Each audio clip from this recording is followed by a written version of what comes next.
Howdy, SMITE fans, and welcome to week number 3 of the SMITE Pro League here in our Road to Worlds. I'm J-Mac, that's Trelly, on the other side of the desk joining me here for our first day of week number 3 as we start getting ready to really ramp things up. A couple of weeks of the SPL now down, Trelly, a couple of great matchups that we've seen so far, and plenty of exciting sets to be had just for this weekend alone, and still for the many weeks later to come through. We can take a look at the schedule and the standings to see what you've missed out on so far standings-wise and what you can expect for the weekend. For today, a couple of banger sets to start these things out. Oni Warriors, Camelot Kings, Jade Dragons, and Styx Ferrymen today.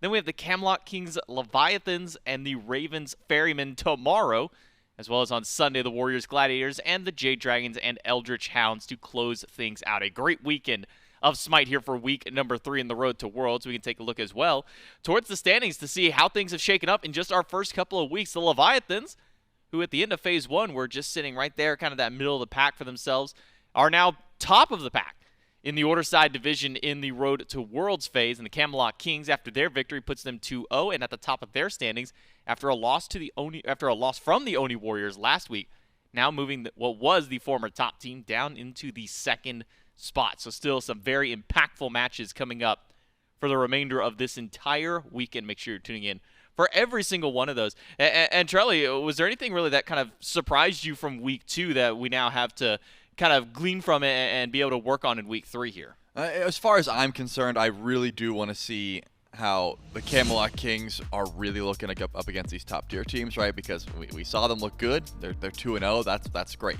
But they haven't really been able to prove themselves against these top-of-the-line teams just yet. That's going to be a big switch up for me. That's going to be the big eye-opening moment. Like, are the Camelot Kings back? Are they returning to form? Or is this just going to be like the usual, you know, they won against the lower-seeded teams and can't compete at the higher end, that sort of thing. So it didn't surprise me, so to speak, this week. This is the week that I think is really going to be eye-opening for just about any fan of the league.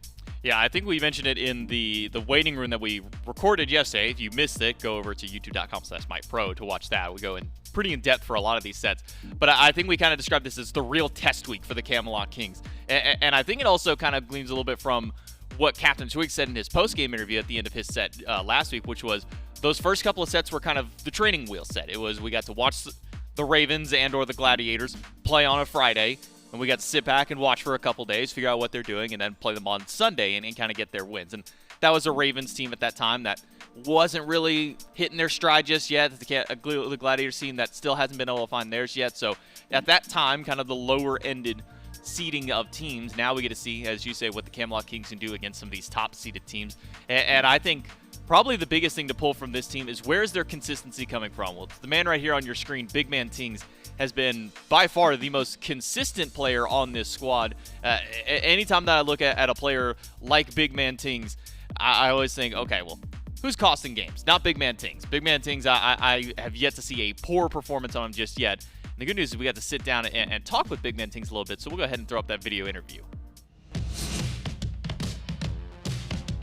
We obviously only had the one game against the Glads. I don't think it was our best showing ever. Thankful we got the 3-0, and I think one of the games was a little bit closer than we planned, but overall I think it was a pretty good showing.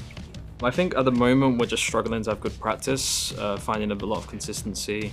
So hopefully we can change that in this coming week, leading up to the Onis and the Leviathans, and hopefully we can have some good results.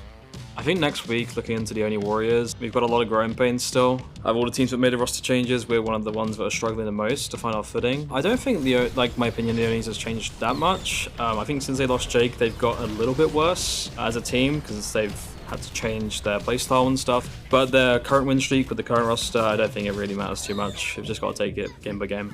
I think it'll be a closer 7, most people realize, and hopefully we can have a good showing.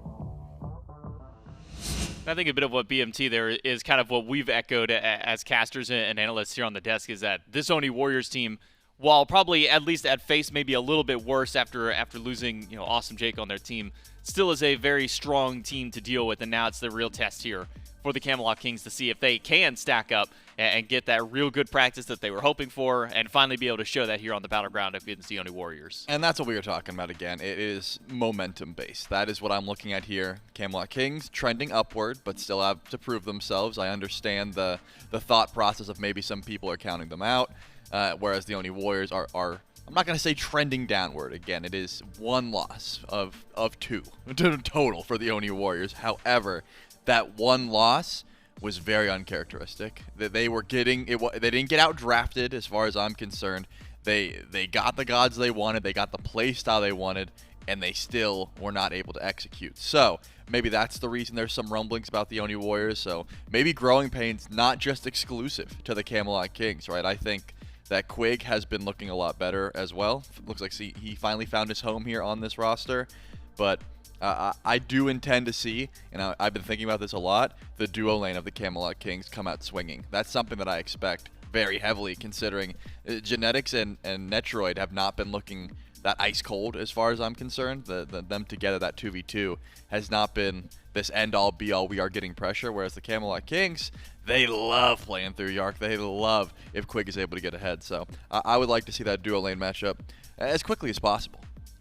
And the duo lane up against them is, well, their former support Genetics over here on the side of the Oni Warriors and Netrioid joining together. So we'll have to see how those two can fare up against Quig and Yark on the opposite side. Because for the Oni Warriors, a lot of their win con has been typically through the mid-jungle 2v2 combo, Panitom and Pegon, usually squaring up, getting their picks as early as possible. And one of the things, at least that I've been noticing from their drafts and from the kind of pick style that we've been seeing out of Panitom and Pegon, has been Set and Pele. Now, a lot of teams are going for Pele, but kind of that second, either if you do a second assassin or if you decide to go something alongside the Pele, it usually isn't the Set. It feels like it's one of those kind of combo toss-ups there. But I think you're right to kind of bring up the support matchup between Genetics and Quig here, because Quig, still new to the league. It's his first year here in Season 10, going up into the SPL. And by the way, a fantastic picture for Quig, where Genetics has had a little bit of time, but have had pretty similar god pools overall. You can see 13 of the 15 gods that Quig has played, Genetics has also played. The differences come a little bit more niche, where Jarcorrr is really only going over to players like Genetics, Aurora, sometimes PBM would pull that up inbound whenever he was still playing at the SPL as well. We're on the opposite side. Not many people are playing Atlas at this point. I think it's usually Hurrywin, Mike, and Quig are kind of the 3 that come to mind with there. And even similar to the Baron Somebody, I'm really only thinking of Mike and Quig now at this point playing that kind of pick. But other than that, a very shared god pool amongst the 2 of these supports. Yeah, I mean, a similar play style as well. I think that's the reason that this roster change, as far as I'm concerned, you're slotting in Quig for Genetics in that pick, isn't the biggest deal to the Camelot Kings as far as how they want to play the game. The changes that we don't notice are the ones that we really can't, right? The comms, the actual play calling themselves. So still, I don't think picks and bans are going to be that different for Quig and Genetics in particular. As we know, they share a very similar god pool in that regard. But as far as who gets pressure, I still think is going to be a very, very big deal. If Jarcorrr is given some space in that lane, he could run away with it. And I think that's something the Camelot Kings will definitely look to try and do.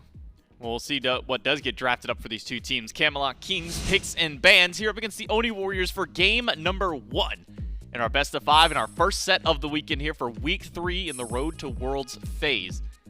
The bans already start off for the supports in particular. Not very often that we're seeing immediate double support bans with the Ares Yemoja, but such is a product of the meta that we've been seeing. Ares has been a very successful god for a lot of different players, same as the Yemoja, but here's where we start to see a bit more of the niche bans. Jarcorrr, again, Genetics, one of the only people playing it in the current phase of the SPL, and the Camelot Kings recognize just how potent he is on a pick like that, and they take it away. Yep, both teams focusing out that duo lane. Smart call. There is still going to be a lot of these junglers and I guess pseudo mid laners in this case that need to be taken away as well, but the Ares is just so dominant. No longer is this just a counter pick where you're like, oh, they picked some, you know, like Ul or Ho Yi thought these characters without CC immediately, we can counter them. It does not matter. It is truly the HP 5, the chains, the damage, and of course the early lane pressure. The fact that Ares with his flames can just take all 3 buffs, clear them easily, and then you can still invade at level 1 to try and go for a steal, just gets a ridiculous amount of pressure. And the Oni Warriors look like they don't favor the pick too much, so they're just going to ban that one away along with the Hades. This has been a pretty solid answer to the Amaterasu that's been coming into the solo lane meta.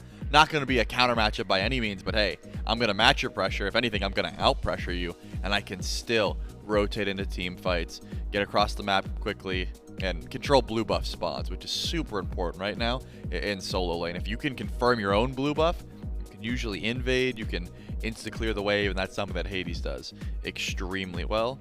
Camelot Kings, I'm curious if they're even fearful of this set pick anymore. The Pele, certainly so, but the set, which is something the Oni Warriors look to, I don't think that's something that they should be fearing anymore, because they got it plenty of times and they lost a fair bit, and it looks like that is the case. They'll ban away that Pele and they'll give up Athena in place. Athena for the Oni Warriors. I think smart to also ban this Pele with the flexibility between Pegon and Panitom on this kind of a pick. We've seen both of them be able to play it to a high level. So for the Camelot Kings, what is their answer back to this Athena? Because this Athena has been a very strong pick for just about every player who has picked it up. Coupling the buffs that have come with her, we've been seeing extra item slots, things like Big Guardian Mail, just make it so difficult. Even if you do manage to taunt one of those carries and they don't have their beads, not going to be taking too much damage in response back. But I think here, the Camelot Kings, seeing what they draft immediately after, set has been something that BMT has played a couple of times, so wouldn't be surprised if we see that picked up to be maybe taken away. But also this Ganesh, which usually has been in the ban column for a lot of teams, but will now be picked up by the Kings. Yeah, this Ganesh has been an answer to the Athena time and time again. Not necessarily the counter, but just a decent matchup into it, as well as if the Chernobog is not on the forefront of your mind, that Olorun is going to be next up. Just very powerful in the duo lane, and it's very annoying to try and deal with, especially when you have lockdown like the Ganesh provides. So that is going to cement some pretty solid early pressure there for the Camelot Kings, something that, I alluded to earlier. And of course, locking in your duo lane top 2 means the Camelot Kings were thinking this as well. So the Oni Warriors are in a position where they probably want to try and grab their ADC in this top 2. It's not going to be a great idea to leave it towards the end, and it looks like they are going to do just that. Grab the Freya immediately on top of the Amaterasu. So far, it's just been top tier picks, right? Nothing out of the ordinary for either of these squads. But if you want to grab something like the set you were mentioning, now would be the time, because I don't think the Camelot Kings are going to second chance at it. No, Oni Warriors with Athena, Freya, Ama, top 3. Kind of the standard of the top 3 from the meta that's been developing over the last couple of weeks. So another double magic duo lane to kind of square off against each other between these two teams. So what did the Camelot Kings go for in their final pick? You have a decent bit of CC and lockdown with the Ganesh. That silence always seems to kind of be that answer when you do see the Athena as she dashes up. You had silence, and you kind of delay things a little bit longer, give your carries a bit more time. Kleena being hovered. Interesting. And we have seen a little bit of flex to this guy. We've seen some jungle, but as of recent, at least if you look over towards the Eldritch Hounds, BennyQ's been playing this pick in mid a bit more. So maybe we see BMT echo some of that same gameplay, some of that same style that BennyQ normally brings out to the table. Hasn't been locked in just yet, but it's a long hover. Just debate us all and instead go over to the Thor for CaptainTwig. Yeah, I was going to say, if that gets locked in, probably going to mid at that point. All Kleena provides is physical damage, and that's something you'd be lacking with an Olorun in the duo lane. Now that it's been swapped over to a Thor, I would assume going to CaptainTwig's hands. More often than not, this Thor goes solo, but doesn't scream to me a pick that Variety loves to go to. I'm sure he could pilot it just fine. Let's hold on to that and just think about where these picks could go next. Definitely a smart call to take away this set, even if it's not a pick that the Oni Warriors were explosive on the last time we saw them. Still extremely mobile, has good dive for Olorun. The slow immunity means you're not going to care about Dharmic Pillars, that sort of thing. So it's still a great ban in this spot. And something else that Panitom has been looking towards and has been a consistent answer to Olorun. Again, not necessarily a hard counter, but being able to pull him with the Powwow out of Sanctified Field and say, hey, I don't care about the time dilation. You don't have beads. I'm just going to pull you and try and solo you. That's annoying to deal with. I think a smart call to take it away. Set G, Lancelot Ratatosker from the Oni Warriors. Maybe thinking that this Thor isn't going over to CaptainTwig, or maybe trying to force this Thor into Twig's hands by banning away some of the big picks that he had in the week prior, especially when you think over towards that Lancelot, the 14-1 game, I believe it was, game number 2 against the Gladiators, where I think we were 3 minutes in the game and he was already 3 kills up and continuing to climb at that point. So CaptainTwig showing he's got a prowess on that god, and with the Sun Wukong lock in immediately after, just goes to show for at least the Oni Warriors that they may have wasted those couple of bans by throwing them CaptainTwig's way. Yep, just didn't want to deal with those picks just in case Variety decided to go into the Thor, but in his last couple games, it's been a lot of the Wukong and then magical solo laners, so did not expect that Thor going over towards him. But this is going to be an eye-opener for me. What does Pegon go to? How does he bounce back with the set being taken away? Haven't seen him play mages in a fair bit, but certainly does have the ability to do so. I mean, the Morrigan is always one of those picks he's like to go to, which is kind of like a pseudo mage because you just transform into these physical assassins anyways. But also things like, you know, Agni I think is pretty solid in this meta where you can keep people at a distance, you know, use that bomb control. But the Susano, that's just a Panitom original, right? He loves going to this pick. Pretty much any matchup he can find. Throw a Raijin in the mix, and that's going to be plenty of magical damage. Gotta watch out for the CC, though, which the Camelot Kings have a ton of. Throw an E set in the mix, and that's even more beads burn. Now, final pick for the Camelot Kings will be the Baba Yaga, who's been missing for a little bit of time, but has now made her way back in for a lot of these players. So Baba Yaga Raijin kind of as a mid lane mix-up. Where in weeks have passed, especially with a team like the Oni Warriors, haven't really been seeing the mages. As mentioned, it's been Set and Pele pretty much exclusively for Pegon ever since his phase kicked off. So seeing him go back onto the Raijin, which not a stranger to the pick. 18 games that he's gotten to play this god so far in his competitive career with over a 70% win rate on the god. So knows how this god works, and now the god is a bit stronger and back up into the meta. It seems that some of these mid laners are starting to flex their way back to it. For the Oni Warriors, kind of what is the identity of this style of composition? Is this a comp built for team fighting? Is this a comp built for picks? I mean, what's kind of the identity of this Oni Warriors draft? I mean, it seems like objective burn and team fight, right? As long as you've got the Amaterasu rotating out of lane, you're going to be able to shred through objectives pretty quickly. Freya is also going to help out there. But when you have this Athena, it's the ease of engage, right? You don't have to wait for any ultimate. You don't have to wait for relics down. You just dash in, taunt, and you're going to get something forced. Whether that be an escape or an ultimate or beads, you're going to be forcing something or winning that fight. So I think just making sure that Genetics is always in a good position to start a team fight is probably the play style here. But I do really like what the Camelot Kings have done for themselves as well. Unfortunately, it's going to be a lot of weight on CaptainTwig's shoulders as far as I'm concerned for engage, because Wukong, not the greatest, right? If you're relying on Tiger Stun or just a blink to the back line, he's not going to create that much space. He does good damage. We can certainly force out some of these carries. That's a great time. But as far as setup for your team or beads burn or relic usage, the Wukong's not going to do that great by himself. You're going to rely on Dark Pillars or Anvil of Dawn. You're going to need some backup. So going to have to keep our eyes on those Thor ults from CaptainTwig as well as beads timers. Very important here for the Camelot Kings. Their engage essentially relies on those beads being burned.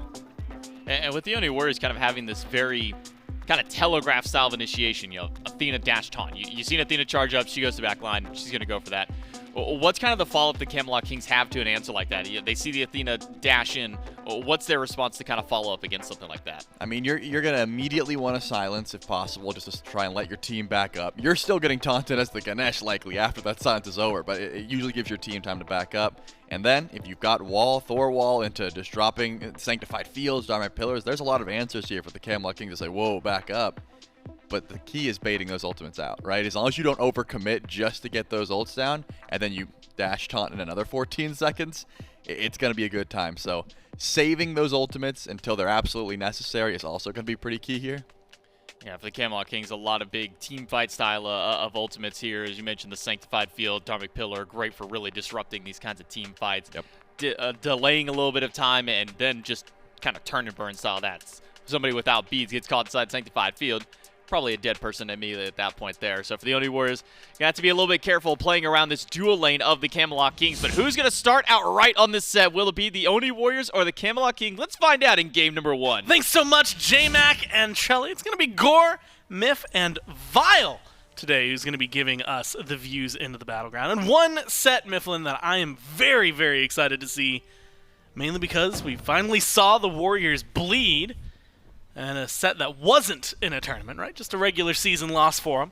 That's your main reason? Mine's grudge match. Grudge match as well. Genetics is right over there. There's a lot to really dig into here. Do you think, who's more upset? Do you think it's the 4 Kings or Genetics? why would Genetics be Yeah, upset? I can't imagine Genetics why. put it all in motion. Yeah. If you guys want the full story of how that roster swap went down, make sure you check it out on youtube.com/SmitePro. But the long short of it is Genetics was losing on the Kings, and he was sick of it. So he said, yo, I don't like this. Yeah, I would like to be a Warrior now. And the Warriors said, okay, in spite of having one of the best win records of all time. And now, a little bit of a grudge match between the Oni Warriors and the Camelot Kings with Quig. And I was talking to Quig a little bit before this set.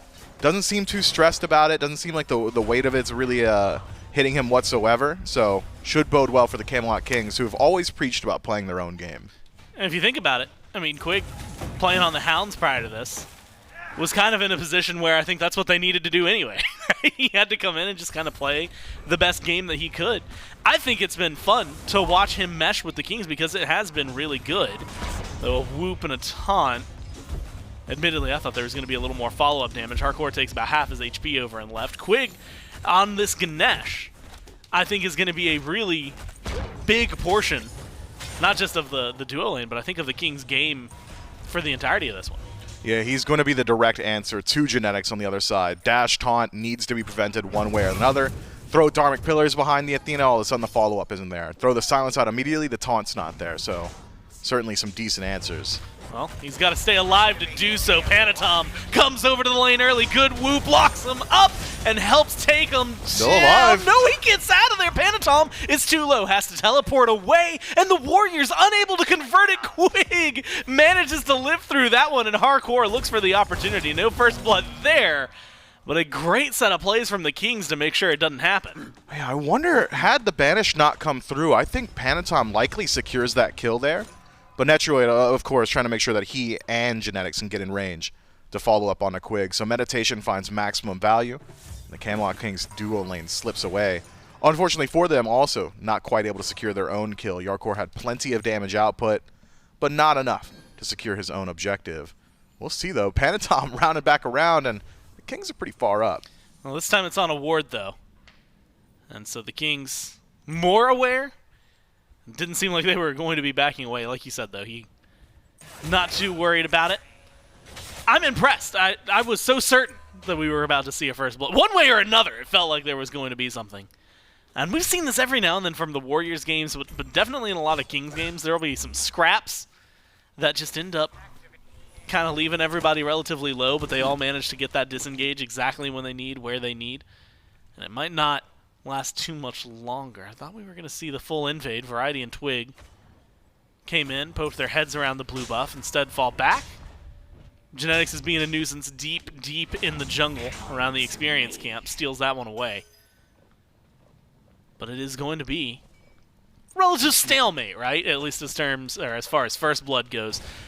Goes to show, though, what Panitom can bring to the table and how quickly that damage can come out. It's the displacement from Susano that makes him so strong at level 3, right? Compare it to Thor. Maybe Susano's not going to have as consistent damage. If you land your double tap and full spin, you should be able to outpace DPS, but just the ability to pull someone away, reposition them, make it a little bit easier for your allies, so useful throughout the early game. So keep your eyes on Panitom.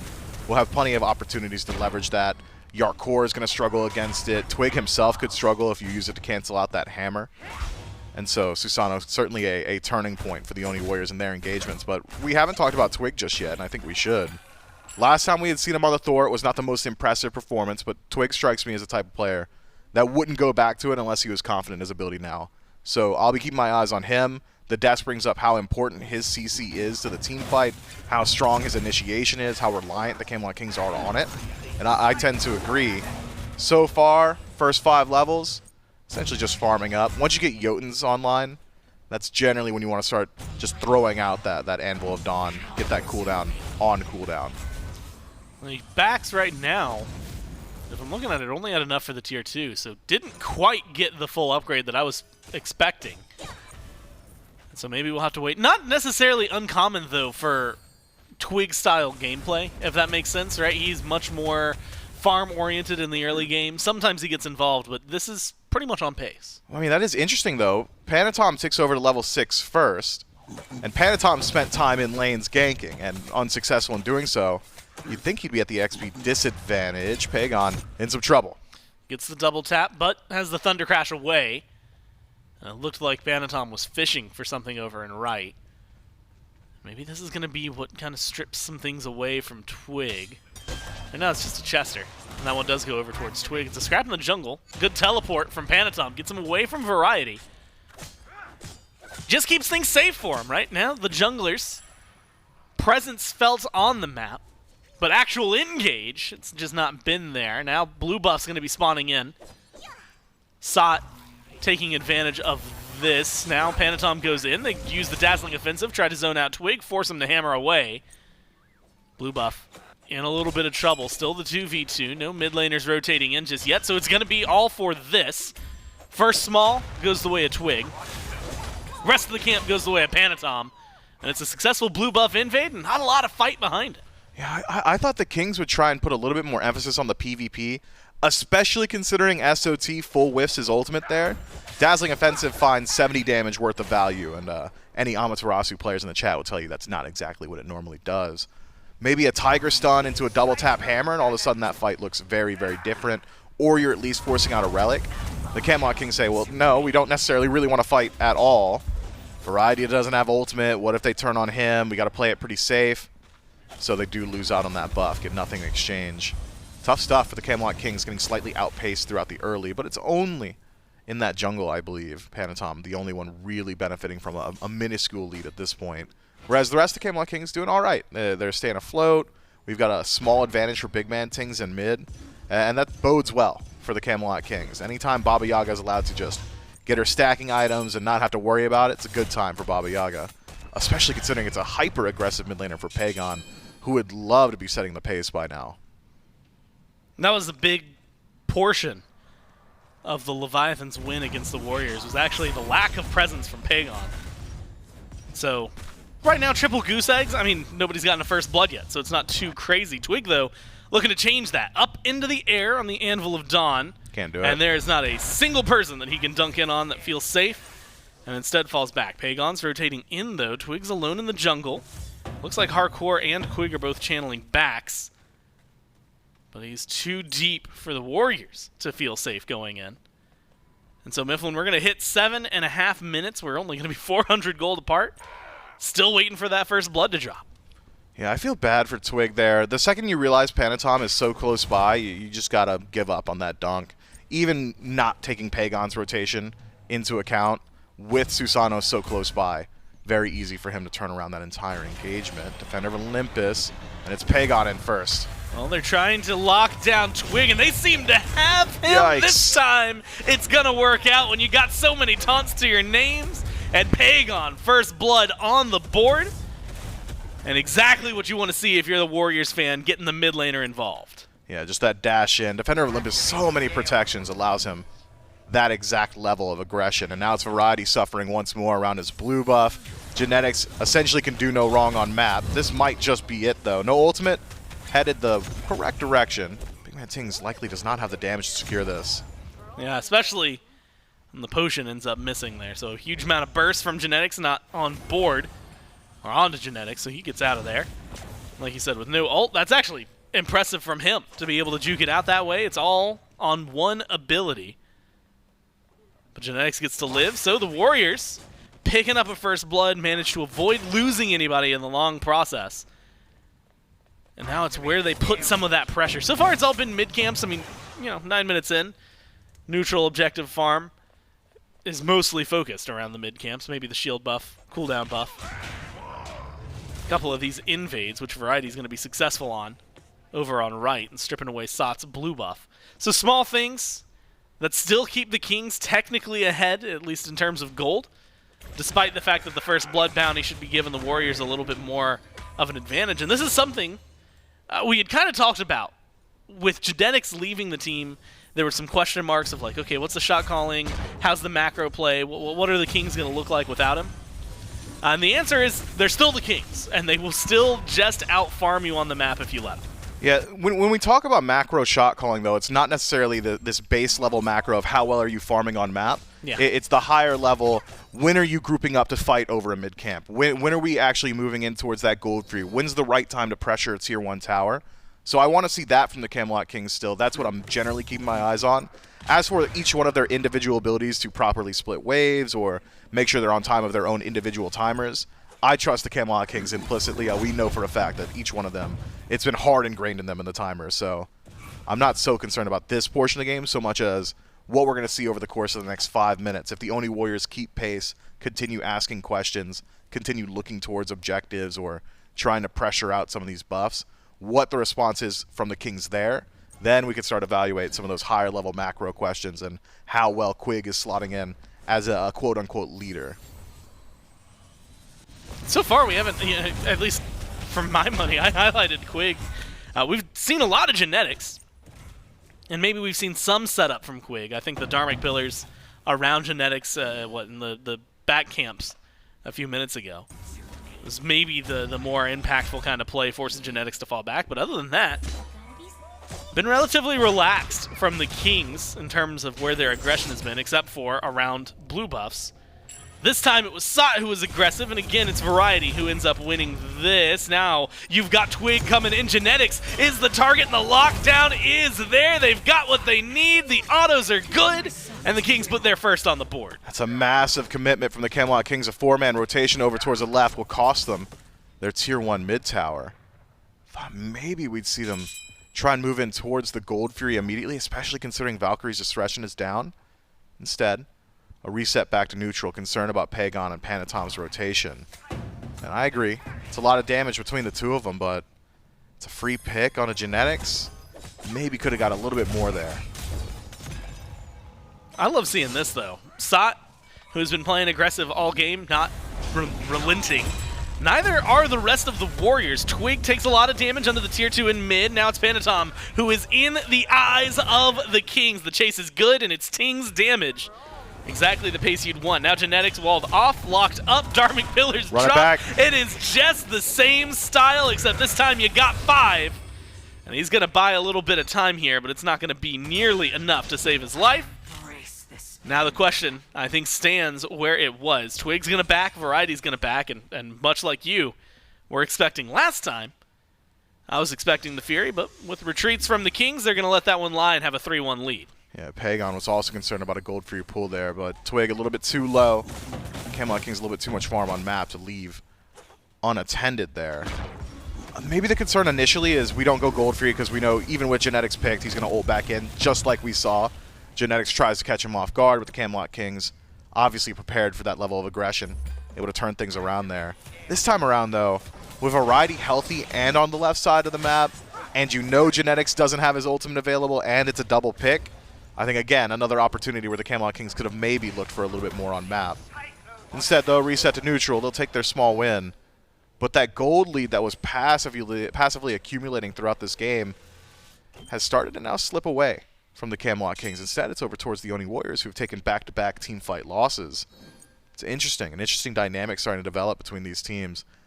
And I don't want it to be glossed over. The Tier 1 mid tower, it's not massively valuable insofar as what it gives you in golden experience.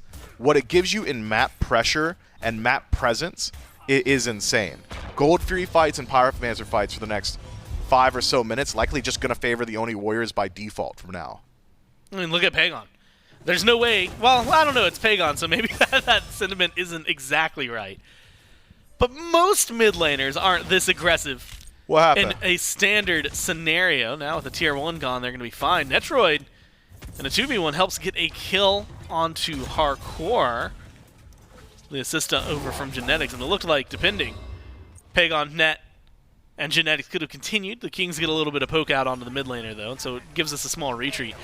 That's a massive kill to be able to pick up in lane while the rest of your team is off doing who knows what and who knows when. And for Jarcorrr to get that small delay, but more importantly for Netrioid to get a kill on Freya, it feels like that is the way to kind of get the wheels spinning.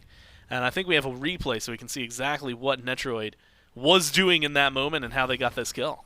Just got to be a classic taunt here. Looks like the Arc doesn't realize Genetics is there. No CC immunity available. And then Freya. Yeah, I mean, Haste and Ring just simplifies that so much. Easy pickup. Another one there. Panitom takes out CaptainTwig. And the Oni Warriors now starting to really move into their own pace. And we'll see what the difference is. This is the shot calling I was talking about earlier. one pick. What do the Warriors do? They might not pull the Gold Fury, but they'll force you to check it. And they're standing. They've got 4 here. Whether you check it, that's close. That whoop connects. That's a kill on the Quig for sure. Instead, it's a startup for the Fury. And then immediate drop. Dash back forward, chasing down Quig. That is the main target for the Warriors. Sanctified Fields comes in, splits the team right down the middle. Behind. And then up into the sky goes Netrioid. You got Sot with a beautiful rotation, and that enables an easy kill onto Quig. Now the chase is on. Variety makes it up to the Somersault Cloud. And there's a dunk from Twig, but the follow-up just does not seem to be there from the Kings right now. Instead, the turnaround from the Warriors and the chase down onto the jungler of the Kings. Now 5-3, and Pegon's picking up kills left and right. 2 in this fight for Netrioid. 1 over to Pegon and a wide open left side of the map. That's the shot calling we were talking about from Genetics. The ability to know your opportunities and know when you can force the issue. We got our pick. Back up to Gold Free. Don't pull it. They're going to check. Stand around the corner, dash forward. Oh, he got my taunt. I can't go for it. Quig silenced me out. Continue walking him down. Let's get in position, fellas. He's not moving very fast. Immediate taunt, easy pickup. Jarcorrr force use the Sanctified Fields defensively for all the good that did him. Quig still dies, as does Variety and CaptainTwig, and the Oni Warriors trade nothing. And even at the end of the day, without grabbing the Gold Fury, that's still a massive value swing. And the Warriors have really put this game in their court. 4,000, both experience and gold in their favor, means the Camelot Kings are going to be playing catch-up. And in the past, and in Season 9, we would say, that's fine. The Camelot Kings, 5K, you know, they're used to deficits like this. It's all about that late-game 5-on-5. They'd always drafted for scaling. I mean, looking at these teams, I'm not willing to say the Camelot Kings outscale heavily. They've got great scaling, to be sure. The Oni Warriors have got it just as good. Yeah, I'm really watching, like you said, see one where Quig fits in, Twig, Tings, and what they're going to do. I mean, 80 seconds on both relics for Twig right now. And so I'm not expecting a whole lot. Also, finally, we get that objective. It's just not the one we've been looking at or the one we've been waiting for. Pyromancer ends up getting taken down over on right, and that's a bomb towards Genetics. So a little bit of control. And it goes a long way on the board. I mean, you had highlighted it. Even with the 1-kill lead early on, this game felt like it was dead even. So to finally have broken that seal and to push ahead, and more importantly, like you said, to have Genetics, who has gone on record saying that it's the late game where his voice kind of takes over for the Warriors and he becomes a little more involved here. That's exactly what we're expecting to see. It's a lot of poke. Second beacon of the game, I believe both now have gone to the Warriors. Earlier, Sot capped it. Just now, Genetics and Pegon. And you got to be afraid of this Freya. Now, Talkine's completely finished.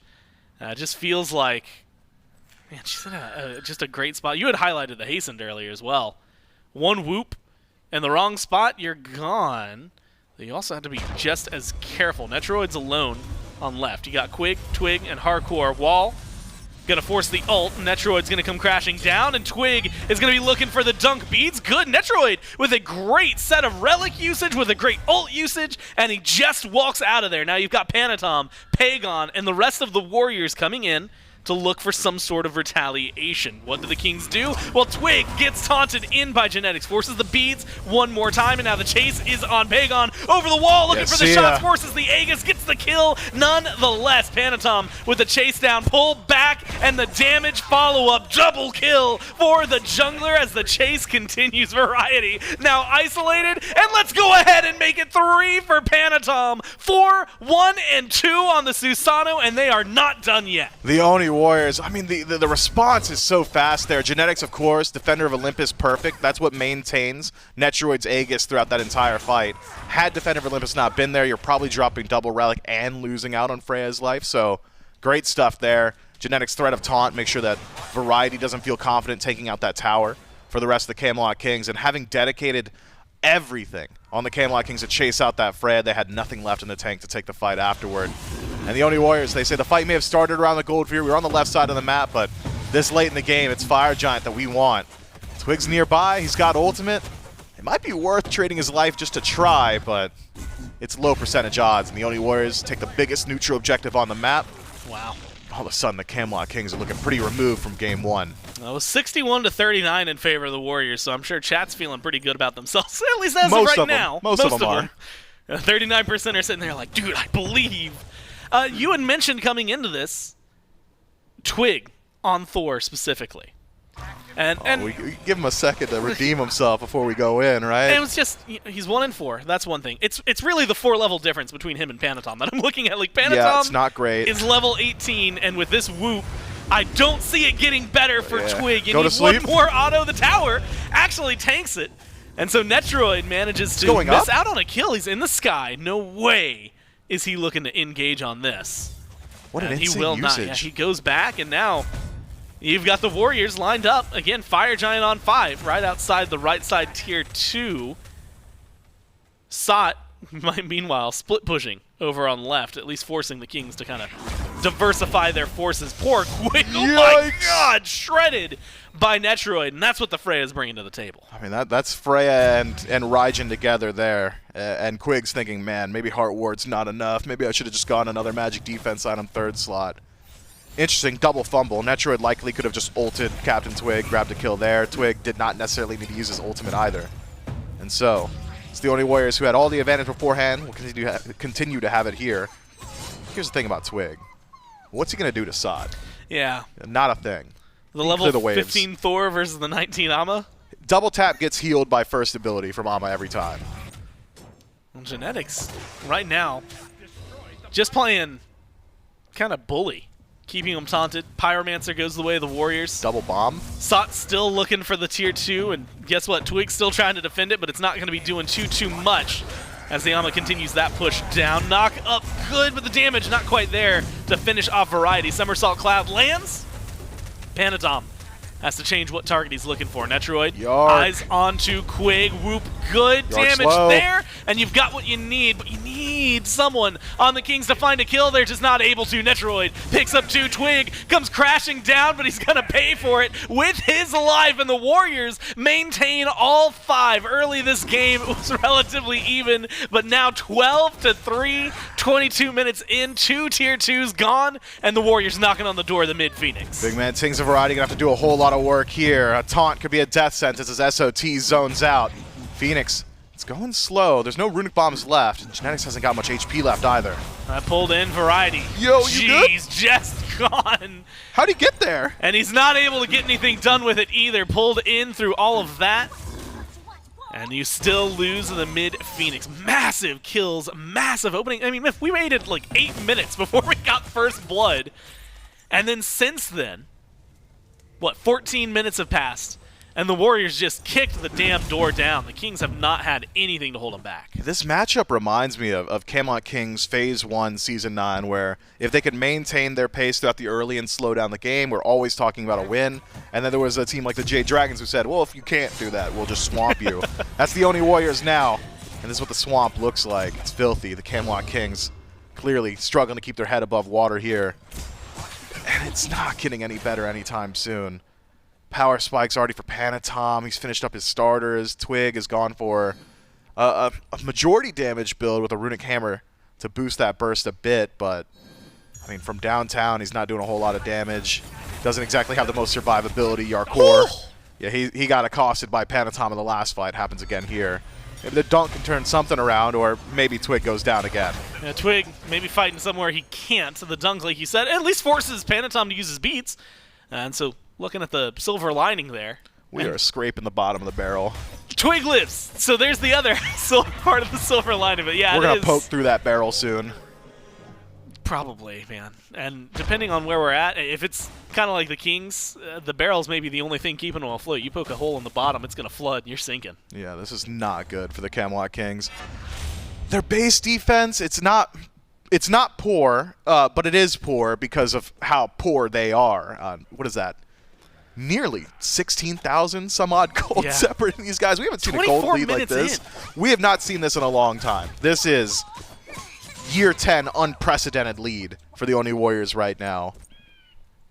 Yeah, I'm thinking Oni Warriors win condition is get to a Phoenix, preferably with Fire Giant.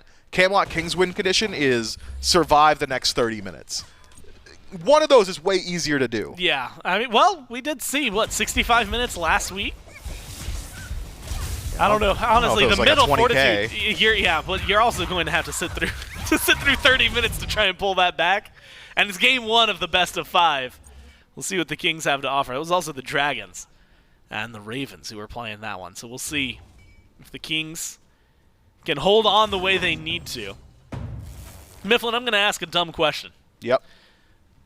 Is there any reason to even try to step up to this Fire Giant if you're any of the Kings?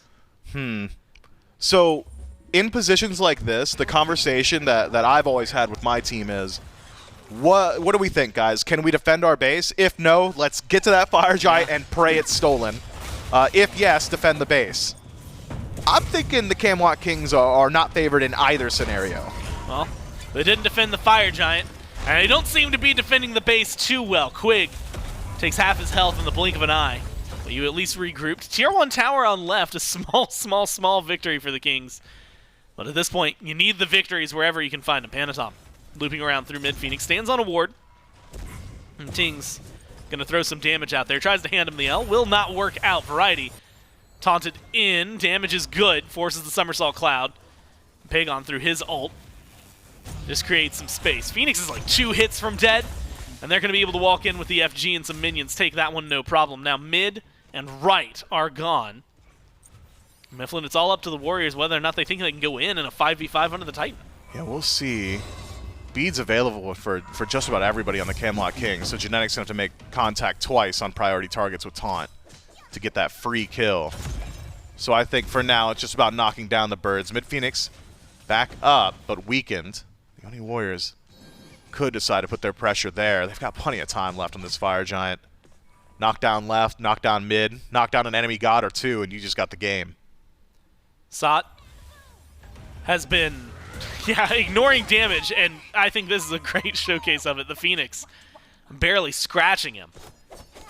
And that's going to be a little bit of pressure. Tries to pull Variety out. No ult for the Sun Wukong yet. So Panitom and Sot can get a lot of damage out there. They might be able to lock him down and look for the kill. Instead, it's going to be Twig who's the target. Just a little bit of poke here and there. Phoenix is priority number one. Then Variety afterward. You get the last hit before he gets into the sky. So you get the kill, you get the bird, and now you can group up looking towards left, maybe towards right. Panitom and Sot playing aggressive. Nobody was nearby to help Variety there, so even if beads aren't there for Pegon, and they were, I don't think you get anything besides up into the air, and even then, you got to be concerned about the chase down immediately afterward. Ill-advised 72 transformation for Variety, and SOT on TP back in, and has the flank. This could be it. Netrioid a little low, forced into the ult. Can't use him. A Panitom goes deep into the back, and you've got Sot to create some space. Jarcorrr is the target, and the target is found. Cracked wide open is this base, and the Warriors marching forward. 2 kills, 3 kills with Variety already on the block. They're going to go ahead and call it fall Another back. one. Burn down Twig just for the hell of it. Now it is Tingz and a respawned Variety trying to defend left side Phoenix. Warriors knock that down, no problem. Fire minions coming in on right. Sot's trying to deliver them into the Titan room. You just need the damage, and you just need the lockdown. They've got both. And the Warriors, after 28 minutes, are going to put a dominant win on the board for Game 1. We'll call it 9 minutes of an even game into victory lap for the next 19. The Oni Warriors clearly came with a game plan here. This was the Camelot Kings, though, getting aggressive in the early and getting punished for it. This was a counter-punch style from the Oni Warriors, something we're not exactly used to seeing from them. Relatively low objective play throughout the mid-game, but once things got rolling, the Oni Warriors stayed in control. Team fights, obviously phenomenal. Initiations from Genetics, always working. Panitom always in the back line, finding the priority targets. I didn't see a big sanctified field. I don't even think you got a chance to really say it, because there was no team fight sanctified field that changed things up there. Camelot Kings got to figure something out. They're the only one I can think of. It was on left, like right outside the purple, separated the Warriors, and I thought, surely that's enough. You've got 3 over here, 2 over there. No, it was not. They just ran through it. Net just goes into the air and says, cool, bet, and chased him down. That was the one I remember calling, and it didn't get the job done. So unfortunately for the Kings, I guess it's back to the drawing board, try to figure some things out. If you're the Warriors, though, like you said, you had a great counterpunch in every single one of those fights, and try to keep the ball rolling, keep your success coming. It's only 1 game out of potentially 5 that's been done, but it's a 1-0 lead for the Warriors. We'll see if they can keep it up. The Kings bounce back right after this.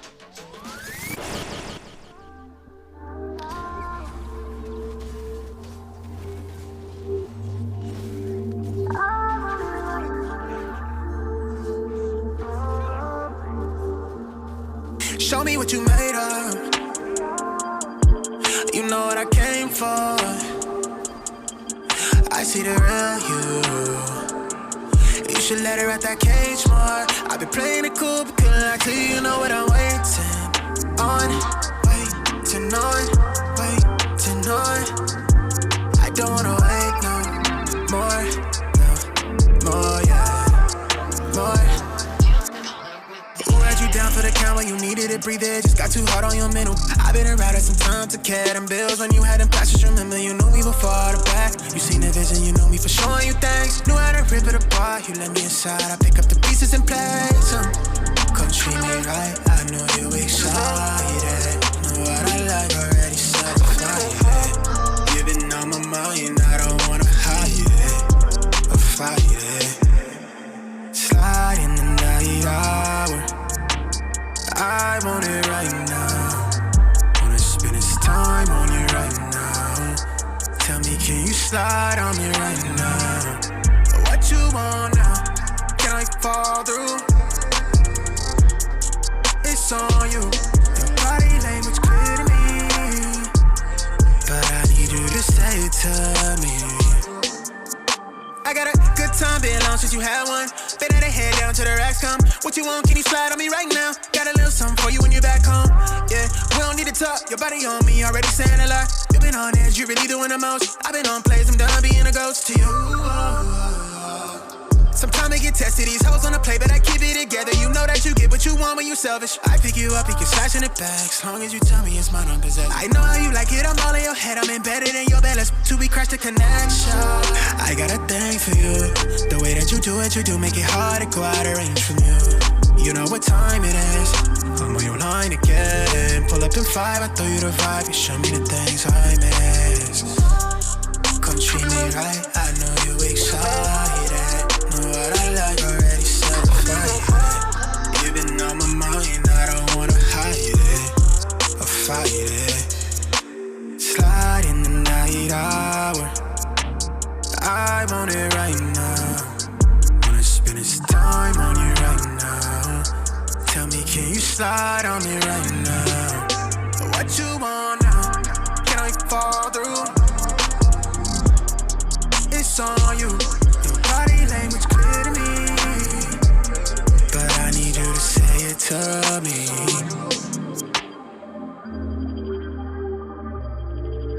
I'm capable of every dream. I'm worthy of every desire. I'm the only person who can decide who I am, who I become, and where I go from here.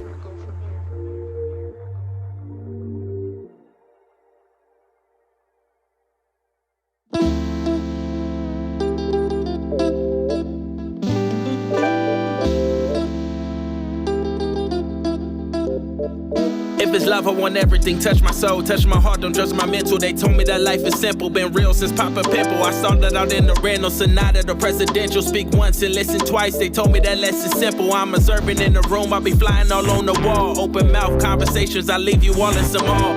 Cutting through the noise, I'm hoping I leave a scar. If you don't know where you been, how you knowin' where you are? Let's cruise in the night, I'm grooving it. Thought you said you was my type, I'm moving too slow. Text back like shit, I'm cool with it. I can match energies, babe, I move to your Some flow. threw off the time, check my notifications. It wasn't love we was prepping for, but was something adjacent. I can't be wasting lines. I'm meant for something to say in a time where everything vague and the in-between is not what it made out to seem. Everything is intention, but still I tend to do it wrong. Can you fault me for wanting you? Was you let alone? Both hurt, but I wasn't taunting you. I just thought it ought to be what I was supposed to do, else I wasn't approaching you. I put my heart on your sleeve, wore like a brooch to you, and all in all the outcome would be what it would be. You took a chance, I took the lead. We shook as sheets, advanced and did the deed. Don't blame it on me, we grown, it's a natural Let's thing. cruise in the night, I'm grooving it. Thought you said you was my type, I'm moving too slow. Text back like shit, I'm cool with it. I can match energies, babe, I move to your flow.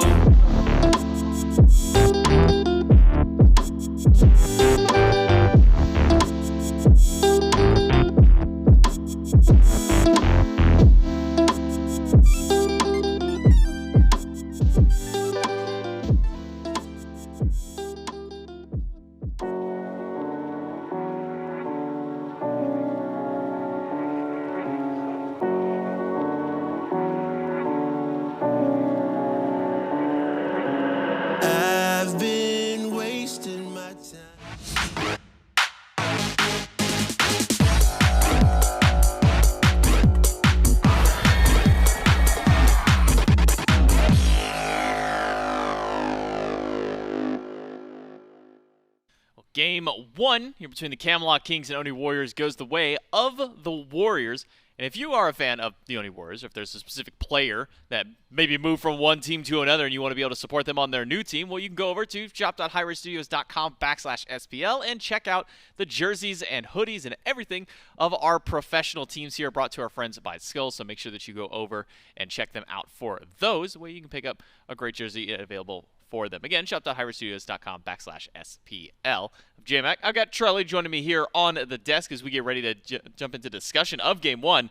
And Charlie, I don't feel like there's really that much to discuss here. This was a dead-even game for about 5-6 minutes, and then the Camelot Kings just got rolled over by the Oni Warriors. It really feels like this Athena pick by Genetics was the single factor of the downfall of the Camelot Kings here in Game 1. Yeah, and that's what Athena's been doing pretty much, since she became top of the meta, right? I think it's just a very easy pick to initiate on. This set answered a lot of our questions about, are the Camelot Kings heating up? Do they just face some lower-seeded teams? Can they hang with the top of the tier? And more specifically, have the Oni Warriors lost that sort of spark they had?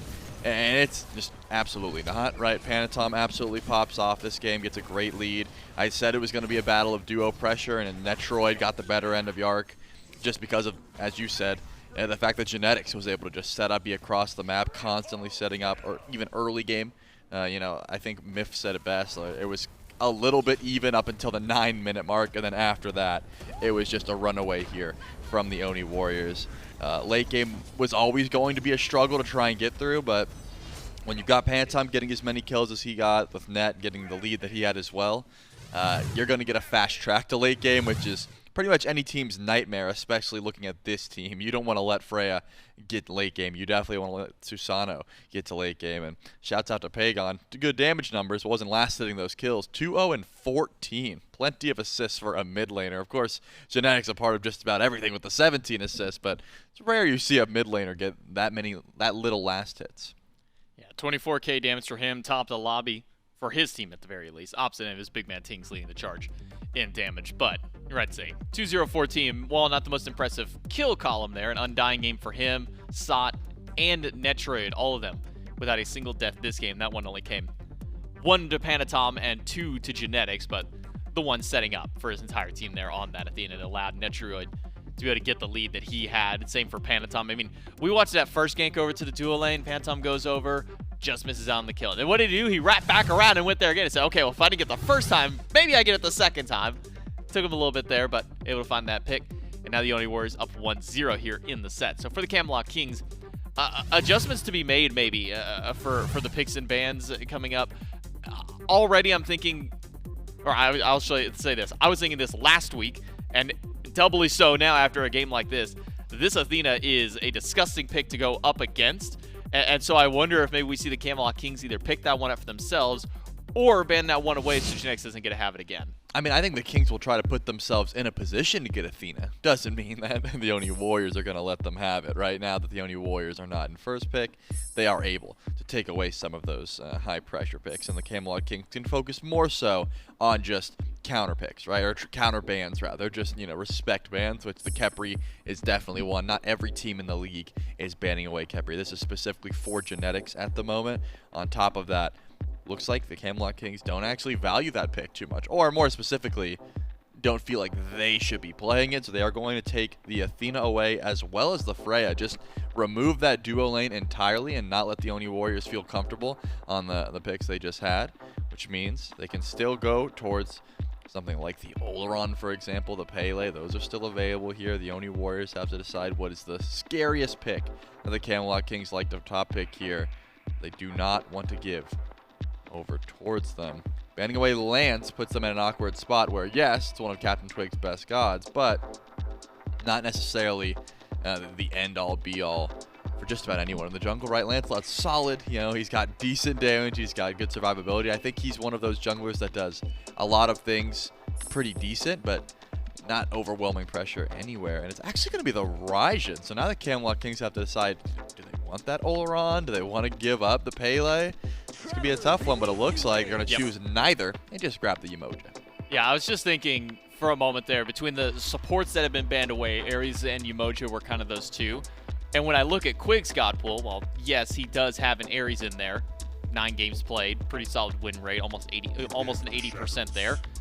His stat line, or as I should say, his win column is very similar with Yemoja. 45 games he's played, also a 78% win rate on the God. So not surprised that that's where the Camelot Kings would go. So I was really looking to where that last ban would be the Warriors if they ban one of the supports out. Or, and if they do, probably ban the Yemoja compared to the Ares. But it will be Yemoja for the Kings. A pick for Quig that has looked really good for him in his time in both the SCC and the SPL. So it's probably seen them put a comfort pick that way. But that does give up the top hunter, at least according to picks and bans, of the meta right now, Chernobog for the Oni Warriors, and a Soul, surprisingly enough. We've been seeing a little bit of the Magic ADC. It's been the Freya and the Olorun primarily, but Soul kind of in the mix. Where does she kind of stand compared to the rest of the Magic ADCs? Oh, she's been heating up. Yeah? Is that because she's I want to let that one mellow for a second. Yeah, no, Soul actually has been on the rise. I think it was first Panitom brought it to my attention that Soul, as well as the other magical ADCs, is going to just bring pressure to duo lane. That's what you want. In this case, the Oni Warriors have the ability to take Soul into mid or into duo. That's sort of the benefit of having this flex pick. But she just does really well into the Bastions early on, tremendous early damage, and can still go into more magical burst, has a good matchup into the Olorun, what is usually going to be picked, and I guess in this case the Yemoja as well, right? You can just walk right through the walls with your Disapparate, so I think Soul's going to be a decent time into just about everything the Camelot Kings have here. I've been a really big fan of the more so burst build on Soul as opposed to auto attack damage, but that's the beauty of a pick like this. You can sort of flex into either. So the Oni Warriors recognized, yeah, we may be giving up something like the Pele here, but is that something the Camelot Kings even value that much? Turns out, yes, it will be locked in there, but doesn't scream to me a CaptainTwig or a BigManTingz God. Of course, they can both probably pilot it, but not something they go to, all the time. Going back to the Soul, at least just for a moment here, it's also not something that really, at least in the course of my memory, I was sitting here going, has Pegon played this God? Probably not. Has Netrioid played this God?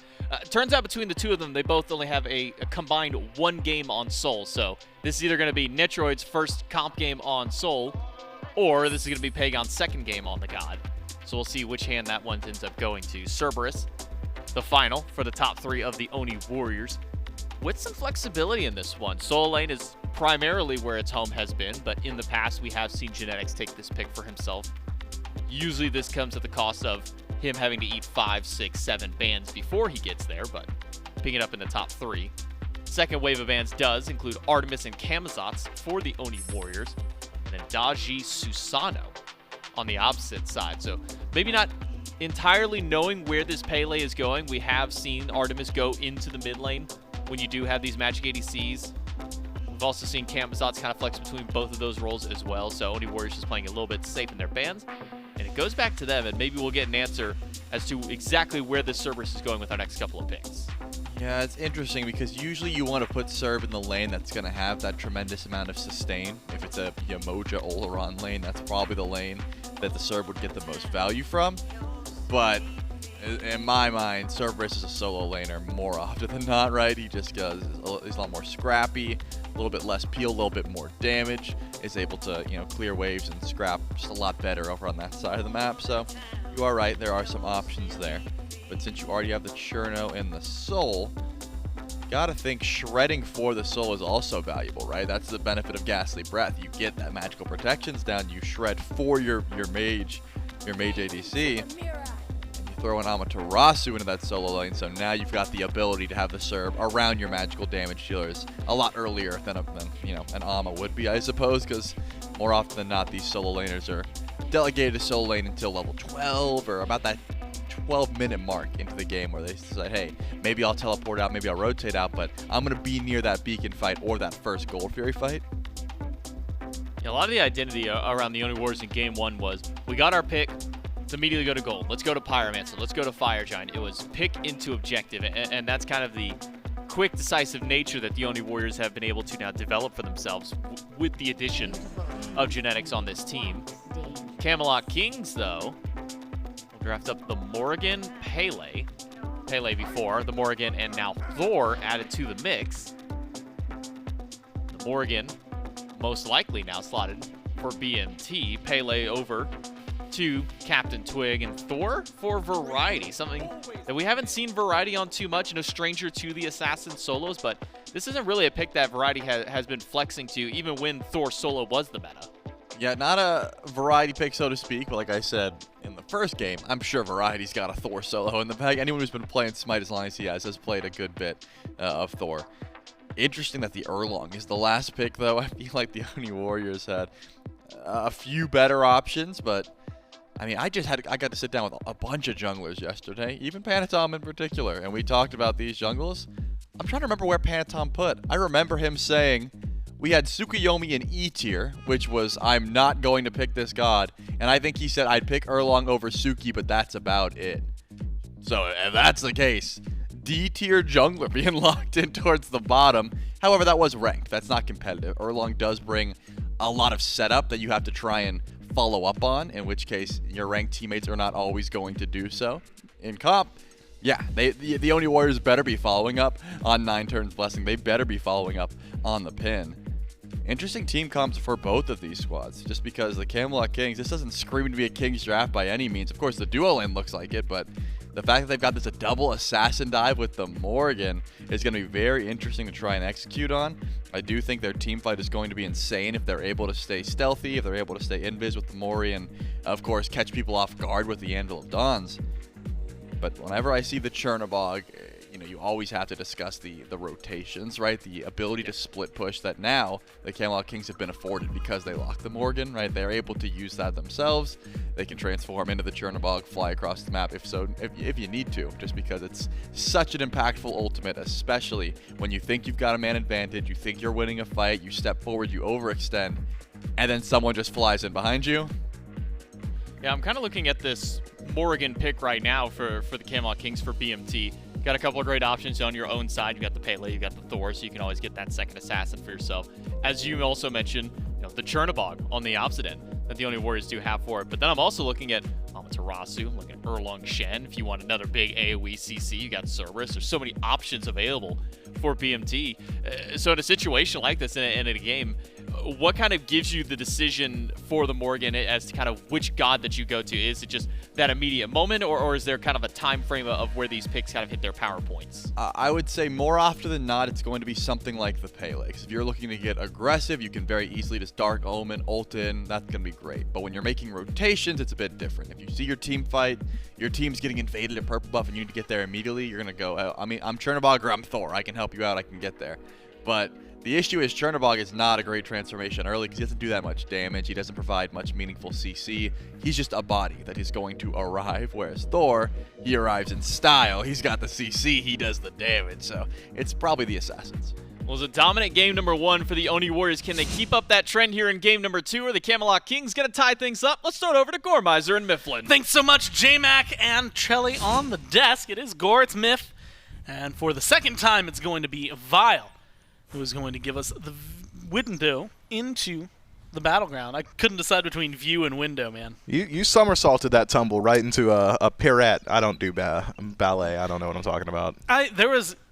This is something I think only you will appreciate. So we'll dip our toes in and then get out. But there was a story I read like 2 years ago that was very heavily based on ballet. Knew nothing about ballet. Wait, I just told you I know nothing about ballet, and you're telling me I'm interested in it. Well, like I think, but like it was. Yeah, I don't know actually. Yeah, this story for nobody actually. Yeah, it's actually for no one. I'm sure someone in the You chat should go does see the ballet. Nutcracker though. It's pretty fun. 61-39 again for the Warriors. Actually, rare that happens. There's the some Kings exact diehards same, out same there. Time. Do you think that they're voting? Are the Kings diehards appropriately putting their points down? Yeah, I feel like so many of them vote before the drafts are even in. I mean, it's not as if the Kings have a bad draft. I think it's a good draft, if anything. Twig now off of his once-yearly Thor game, so I think we can expect a little bit more from him there. You've got decent pressure out of the solo lane. The only thing I could see coming back to bite the Camelot Kings is that, 1, they gave the Oni Warriors Chernobog, and 2, they could get a lot of pressure, the Warriors that is, in the mid lane and in the duo lane.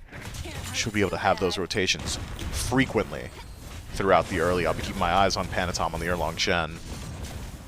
Is it a good draft? Yes. Can the Camelot Kings win? Yes. The style of draft, though, being so early game slanted, early to mid game slanted, does not exactly scream to me Camelot Kings. I'm sure they've practiced this and this style of play, but it's definitely not par for the course. Well, so far it seems to be working pretty well. Damage-wise onto Genetics. Body blocks are good, and Twig puts first blood up, and they grab 2 here in the duo lane. Just a minute in, the Kings are feeling great. I mean, that's such a fast start for the Camelot Kings. Jarcorrr able to pick up a kill for himself. CaptainTwig, I mean, the allocation just perfect. The gold split between the two of them. And all of a sudden, the Oni Warriors now going to be on the back foot for a little while. That's not to say that Panitom can't rotate through and switch things up himself. Erlang Shen just really good once he ticks over towards level 5, has really strong power spikes. But CaptainTwig now will have gold experience advantage and rotation advantage thanks to some of the changes to how her fuel works on Pele, having it essentially stacked up all the time so long as one of your pyro class is available. Means that Panitom might struggle to keep up on map. I'm really interested in the dynamic like this that? sets for the duo lane Quig and Jarcorrr combined. And man, oh man, Netrioid gets bullied. So maybe suddenly this duo lane is I don't want to say forfeit, but it's definitely going to be, like you said, maybe a tougher hill to climb for the Warriors than they were expecting. Panitom as well, someone who I'm going to keep my eyes on. Level 5 for that Erlang has always been the kind of key point. You get the taunt online, you already have pin. Maybe you go for something even outside of that. Blue buffs are going to be spawning in soon, but now with Variety locked down, the wall used and actually helping separate him. All you need is a couple more autos, and Panitom's got him to deliver. Variety shut down on the right-hand side. Now Twig seems to be the target. Still not level 5 for the Erlang, but you've got Ama, and you've got Ama aggressively blink forward, and then the pin locked down onto Twig. Damage is good, but it looks like the knock up from Twig is going to be a little bit better. Blue buff invade still happening for the Warriors. Variety has respawned one more hit, actually secured by Twig there, and that one's going to allow the Kings not to fall as far behind, but you have to get out of here. Knock-ups great from the Pele, and now you've got Thor coming in. Wall will be good. Chernobog joins the fray. The Warriors are just going to dash out of here. The Kings are spawned in kind. Man, I was keeping my eyes on Pegon that entire time, wondering when he would make his rotation. Instead, it's BigManTingz who gets ultimate available, Changeling, and gets involved on the other side of the map. Has Pegon already used his ultimate, or has he not leveled it? Diamond's not filled up. Either way, it's freaking me out. Has used it, excuse me. Was it Pegon? Did both Chernobogs rotate? Honestly, it feels like he must have gone up and then come back down, because he did not show up in that lane, or if he did, he showed up incredibly late. Or maybe incredibly early, depending on how you want to slice it. Gasat just now maybe overstays his welcome. He gets taken down, kill over to Variety. And after what felt like it was a small bite back for the Warriors, the Kings keep themselves ahead. Although, Myflin, I look up, I see 3-1, and my brain says, okay, at least 800 gold. What's the number I'm about to say? It's virtually dead even between the two of them. Maybe you've got 100, maybe even just 75 something gold going over towards the Kings. I'm going to replay here, see exactly how that one went down. Variety works his way into the jungle. It's just got to be a dunk, right? SOT not quite prepared for it, and the damage output certainly there, considering Sot had not backed just yet, and it's simple for Variety over there. Now that Berserker Shield's in play, SOT probably just going to be safe in that lane. He's double dipping on defense against his direct lane opponent as well as the jungler, so Amaterasu in a pretty decent spot. Good on Variety to identify that that may have been one of his only opportunities to find a kill in that lane. That would have been a great moment, which actually, speaking of great moments, right now on right, looks like Pele trying to get aggressive. Sot's relatively low already, hardly any mana to work with. Will escape. Erlang Shen shows up to the table. Now it's going to be a taunt on the Twig. A lot of damage that's getting dropped onto him. And they're keeping that pressure going, but it's going to be a retreat and just fine from both of them to keep them out of there and keep things fine on the right-hand side. But it looks like another blue buff invade from both the Ama and the Erlang, and this time they're not letting any presence from the Kings exist. And this is exactly how you play Erlang Shen. Keep your pressure up, play the strongest portion of the game, make sure you're on top of these timers, and keep Variety down. You don't want that Thor rotating in easily. Invade successful for the Oni Warriors. SOT picks up the blue. Meanwhile on left, what can the Camelot Kings get done? Genetics in a bit of trouble here. Chase down, locked up, there's the damage, and it's Tingz who finds this one, and they're gonna keep it going. Double kill for the mid laner turned Pele. And that is exactly the kind of transformation you need, and that's twice now. 0-2 and 0 for both members of the duo lane. The Warriors on the left side of the map just cannot get things rolling. And BMT's having himself a phenomenal game too so far. It is not often you get to say that Chernobog has been beaten to every single rotation, right? BMT's just there first. Sometimes it's by transforming into the Chernobog. This time around, simply the old-fashioned way. Walks on feet and gets his transformation a little bit later on. And that double Pele going to be so difficult to deal with. There has not been an answer just yet to BMT. The Morrigan is safe for the most part, but if Changeling is down, the Morrigan is not safe. And the Changeling goes down for very long periods of time. You'd think Panitom would want to make one of those rotations sooner rather than later. Maybe the concern is that until now, those beads would have made it nearly impossible to secure your kill. Well, beads are down as well. Seems like BMT would be a great target. And honestly, that shutdown, it goes a long way if you can shut down Tingz. Just being able to stop it. Double Pele, that's something that's going to be difficult to deal with in the best of times, let alone when you're starting to fall behind. Although, again, Myflin, I think that, and I look up just to find my words countered by the actual gold counter, which is just shy of 1,000 in favor of the Warriors. Experience also in favor of the Warriors, about 2K. And so despite all the kills the Kings are getting, and this goes back to the conversation we were having in Game 1, it's what they're doing with that lead, or I guess maybe the lack thereof, that's really revealing itself. And it's the timing of those kills. So often we see the fight happen just after an invade or just after buffs have been cleared out. So the Camelot Kings, this early, are they really going to be able to go to the Gold Fury? Probably not. If they could take the fights 15 seconds sooner, they'd be able to grab at least a back camp, at least some mid camps. But instead, because the Oni Warriors have been doing such a good job of farming on map and being on top of those timers, there really isn't a whole lot for the Camelot Kings to do when they find these small wins. Well, we'll see if they can find a small win here. Genetics is already low. It could be cleanup time, but it's cleanup from the Warriors. Netrioid comes in with a big broom in the form of a stellar burst and knocks them down, lines them up for Panitom. And now the engage, the chase, just continues. They're looking for a little bit more. Sanctified Fields should be the peel you need, but man, you needed it here. The Warriors, in the blink of an eye, find 3. So surprised it's not the Gold Fury here from the Oni Warriors. Instead, a Tier 1 tower in mid, and then Gold Furies will come immediately afterward. But looking at the composition between Sol and Chernobog, you gotta think those objectives would go incredibly fast, even with an Erlang Shen out of the jungle. Atalanta's bow, by the way, it's back. So certainly some damage to play with there. But the Oni Warriors seem to be content with their small win. And here's the difference. In Game 1, we saw it as well. The Camelot Kings found a few picks throughout the early. Gold stays largely even. And then one team fight, I think essentially exactly at the 9-minute mark in Game 1 as well, the Oni Warriors start to pull a lead off their one win. Oni Warriors have won one team fight this game. Oni Warriors' gold lead, most significant gold lead we've seen so far this game as well. I mean, the Oni Warriors just simply get more when they win. And I was thinking maybe a kill on the Pegon. We've been harping on him a little bit for not rotating. Finally rotates in that last one. It's a huge change up for him. But experience-wise, I mean, you've got 2 levels in the jungle. Pegon should be dead. No, the dash! That's insane. It's so good, so well timed. And I can't believe he got out of there. Now Twig variety maybe a little bit too deep. Twig has to use the ult just to get out of there. And it seems like the Kings are starting to float their way over towards left, but I don't know if it's going to be worthwhile. They're just trying to strip back some of their losses. Beacon, 2 minutes away, so this is an early rotation to have everybody over here. Variety's just hanging out on this side of the map as well, which has given Sot not only a 2-level lead, he's invading jungle boss as we speak.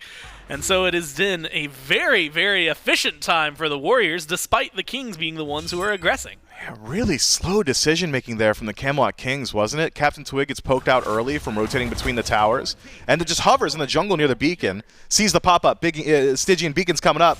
Oh, do I need to stick around? What do I do? What do I gotta? Am I gonna go back in?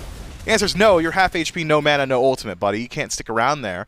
Oni Warriors show a little bit of presence. Now there's 4 members of the Camelot Kings meandering on the left side of the map, and the Warriors say, well, they're all still weak because they haven't backed yet. We know that we've got pressure in right because SOT took the tower and all the camps. Let's grab the Fury. Twig still hasn't made his way back to base. There's really nothing the Camelot Kings could have done there. No mana to play with, no ultimates to play with, no chance. Oni Warriors, I mean, they're making it look simple. And again, it's exactly what we were talking about and the changes the Oni Warriors had called for. They wanted a concise leader around these objectives. I don't think Oni Warriors Phase 1 is just pulling a Gold Fury with 5 enemies alive. This is very clearly Genetics' influence on the team. And an influence that has felt nothing but positive. Look, they were 0-4 combined earlier. And now you've got a 2-level lead for both of the duo lane members on the Warriors without much of a fight. I mean, admittedly, their slash lines still don't even look that great. And so maybe something to chase down. Pegon, great Aegis, buys some time, but it's only going to buy good trade. A little bit. Gets Twig low. You might have a little bit more. You get a kill onto Tings.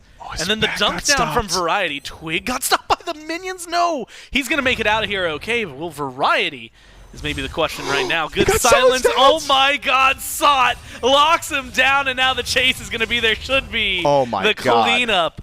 And suddenly that trade's not looking so good anymore. Yeah, Twig's like, well, I got mine, and he's right. Pegon, I'm sure, happy with BigManTingz and Variety down in trade. SOT, I mean, that's exactly how you write it up. Hammer over the wall, just kidding, sit down. You can't go anywhere, silenced out. And an easy pickup immediately afterward. It's 6-6 score. Does it feel like it, though? No. I mean, 5-1 earlier didn't feel like it either. The Warriors, whatever they've been doing, it's been great for them. You mentioned 6-6. We should go 6,000 gold. All these rectangular ultimates, Sanctified Fields, River's Rebuke, all of them dropped, and you're going to go 1-for-1. Genetics ends up dropping, and instead you lose Jarcorrr, you lose Tings, you do lose Pegon on the other side. Finally, a kill onto Netrioid. You need a little help, but Tings is going to find a double kill for the mid laner on the Kings, picking up something necessary. Variety rotates in, chase onto Panitom in a 1v3, goes for the taunt, and he's looking for the fight. There's no way he's going to find it. Almost, but not quite able to shut down Tings. Loses his life in a fight for the Kings that was much needed. I mean, even if he gets his kill there, he dies, and surely Panitom's worth way more than any individual member of the Camelot Kings. You might be wondering, oh man, the numbers were always the Camelot Kings. What's SOT up to? He's been working his way throughout the entirety of the jungle, just stripping away everything that he can, making sure that CaptainTwig gets no farm. All right, that's a little disrespectful. You're surely not just doing green in front of him. Well, he was. Forces Twig's ult, and then Dazzling Offenses is his way out of there. Did he get the green too? I think it dropped for Kings. We'll see it, I guess, in a second. Twig's walking back over there. Oh, he's not picking it up, even if he did. It's there for the Kings, though. Nice color. Bright green. Quig's too preoccupied, because guess what? The Warriors said, all right, bet. You chase down Sot, we'll go for the Pyro. It's Whiplash. And nobody is over there. The good news is that a couple minutes ago, it was 6,000 gold lead for the Warriors. Now it's only 4,500 gold for the Warriors, which feels more manageable, if only because the number's smaller. It is certainly better for the Camelot Kings. Whether or not it's good, we'll be able to reevaluate in a few moments here. I think once Oni Fury respawns, we'll get a good idea of the pace of the rest of this game. Almost all of that pullback is that kill onto Panitom, too. It is, almost entirely. Could Panitom have just lived there? I mean, probably. Almost certainly. Did he need to taunt 3? No, he didn't. Did it look cool, though? Absolutely. And he almost got a kill. Hey, the video team's going to have a great time turning that into a highlight, I'm sure. Oni Fury spawning up. Oni Warriors, not exactly there just yet. Camelot Kings have got decent vision on maps, so they'll be aware of any pools here. Nothing crazy from the Oni Warriors. They're not going to be able to sneak this one away. But it seems like it's the fight they've got eyes for. Well, isolated. Oh my god, Twig has to ult again just to disengage, but Genetics is on the chase. Blink used defensively from Twig to try and separate some space. Same for the River's Rebuke. Variety teleports in to help out his team. But maybe he's too late. Double tap, not going to connect. The wall was good. Look at Sod. But nothing else. Sod's this is his jungle. As far as I'm concerned, this is his jungle. I don't think I've seen a single one of these camps go to the Kings in the last like 10 minutes. I and we're hate 15 Sod, minutes man. in. Well, they're pinging him out, at least. The Camelot Kings realize what's happening there. Here's the thing, though, about knowledge. It doesn't always help you prevent things from happening. SOT pulls the attention of the Camelot Kings. That's a 2-man rotation. Meanwhile, fight on the left-hand side. Warriors, small numbers advantage. Genetics has the flank, but it's Variety isolated over the wall. Goes up into the sky, and he's going to make it there, but this is full-on retreat territory from the Kings. We will be taking the Fury. Which means, yeah, wide open Fury. Sot's still just bullying people, specifically Tingz right now in mid. Has a 2-level lead over Variety. That's where a lot of the gold, and a lot of the experiences right now. The gold is spread out pretty wide across the margin for the Warriors. 4,500, maybe 5,500 now, if you do math right. And so you are in a comfortable spot here if you are the Warriors. And Myf, I mean, it's so awkward because we're in a spot. It feels like, unfortunately for Twig and even for Tingz, I haven't gotten to see them be as aggressive as they were early on. They've had to use everything defensively. Yeah, it's been a good long while since Volcanic Lightning wasn't used to avoid Stygian Torment, excuse me. Yeah. God, the Stygian Beacon, the Torment, there's too much going on here. But Put the Oni together. Warriors, they're just pulling the Fire Giant, Gore. Camelot Kings, they're working their way over, but look how far Yark is. Genetics as well, playing spotter, and is going to be able to see everyone with their rotation. Looks like the Fire Giant's going to get dropped by the Warriors. They want the fight after. Stun just off the mark from Genetics. And that lets Quig get out of there. And so what are you to do? Oh, I guess start up the Fire Giant one more time. The burn is there if the Warriors want it, but they want the kills around the Bills here. Kings gonna end up going in. Good dunk onto Genetics with the Sanctified Fields. They kill off the support, but they take a lot of damage in the process. Netrioid turns some back onto Variety. The rest of the Warriors have to play carefully. It's now a 1-for-none trade. Kings finally getting a kill and maybe able to do something on the map with it. Yeah, Oni Warriors get a little bit overconfident for my liking there. Sot's pushing a tier 2. Pegon was down to 70%, Netrioid down to 70%, and that's before they made contact with the Camelot Kings. Kings realize, okay, well, we could probably knock down at least one target. Great CC chain, of course, between Variety and Jarcorrr. Knocks down Genetics, but doesn't really net you a whole lot if you can't get anything done. Pyromancer pulled once more. You'd think it's the team that found the kill. It isn't. It's the Oni Warriors again. And they should be able to pick that one up. Close call, though. Quig creates some turmoil for him. Twig gets pulled in by Panitom, and the burn follow-up is there. Not able to find the kill. They force him to fall away. We have to see, again, maybe what Variety was able to do here. And a lot of it, at this point, Myflin, is really just making sure that things don't fall out of hand. If this Fire Giant goes to the Warriors, the game feels like it might be over. Might be. Genetics My sent to the God. air. And here's the thing, when your time's dilated, knockups last just forever. And so he was not allowed to touch the ground again before he entered the grayscale. All the while, though, the Oni Warriors just do exactly what they had tried previously, this time successful. What's the adage? You just keep trying the same thing over and over. Yeah, try again. Oh, that's the better version. I was going to say it's insane, because it is. Oh, yeah, They what just- is it? If at first you don't succeed, try again. Yeah, that's pretty good. And the Oni Warriors fully embody that methodology. Pull the Fire Giant once more. This time the Camelot Kings not ready to respond. How could they be? So Fire Giant on 5, tier 2 down. Oni Warriors Classic. Why back and spend the gold? We got pressure on map. Let's keep it rolling. Plus, I mean, you're already kind of rich compared to the Kings right now. And so you get to step up to them, see what they have to offer. Will not be able to find anything in terms of Phoenixes or anything like that. So it is going to be a back, a spin, and a reset for a majority of them. The Primal going to be spawning here in just a second. You got 2 tier 2s to knock down. So I guess, Myflin, we can go to a conversation we were having last time, which maybe we won't even have the opportunity to, at least if Sot gets his way. We won't be able to have the opportunity to. Blue buff fight goes the way of Twig. Will Twig's life continue to remain in his own Dude, hands? Sot doesn't care. He's taking a lot of damage, though, and I think this time it's going to end up turning around. Twig gets out of there, Sot does as well. And it opens up the team to push over on left. But last time, we didn't have much in ways of base defense from the Kings. How are we feeling about it this game? It's a little bit better this time around just because they're so much closer, unless... I think their base defense is pretty bad because they have less teammates than the Oni Warriors do. In fact, I think it's pretty poor, at least for 30 seconds. I wonder what changed. That it felt like it was going to be pretty good. Things turned on a dime there. And that is the way the Warriors play, man. They want to be aggressive, and they are creating... Why is Twig there, though? He's not defending on his own. There's no way he's ever defending on his own. Or getting a kill. No, not at level 15, now 16. Grayscale level up feels alright, I guess. I feel, man, I don't know.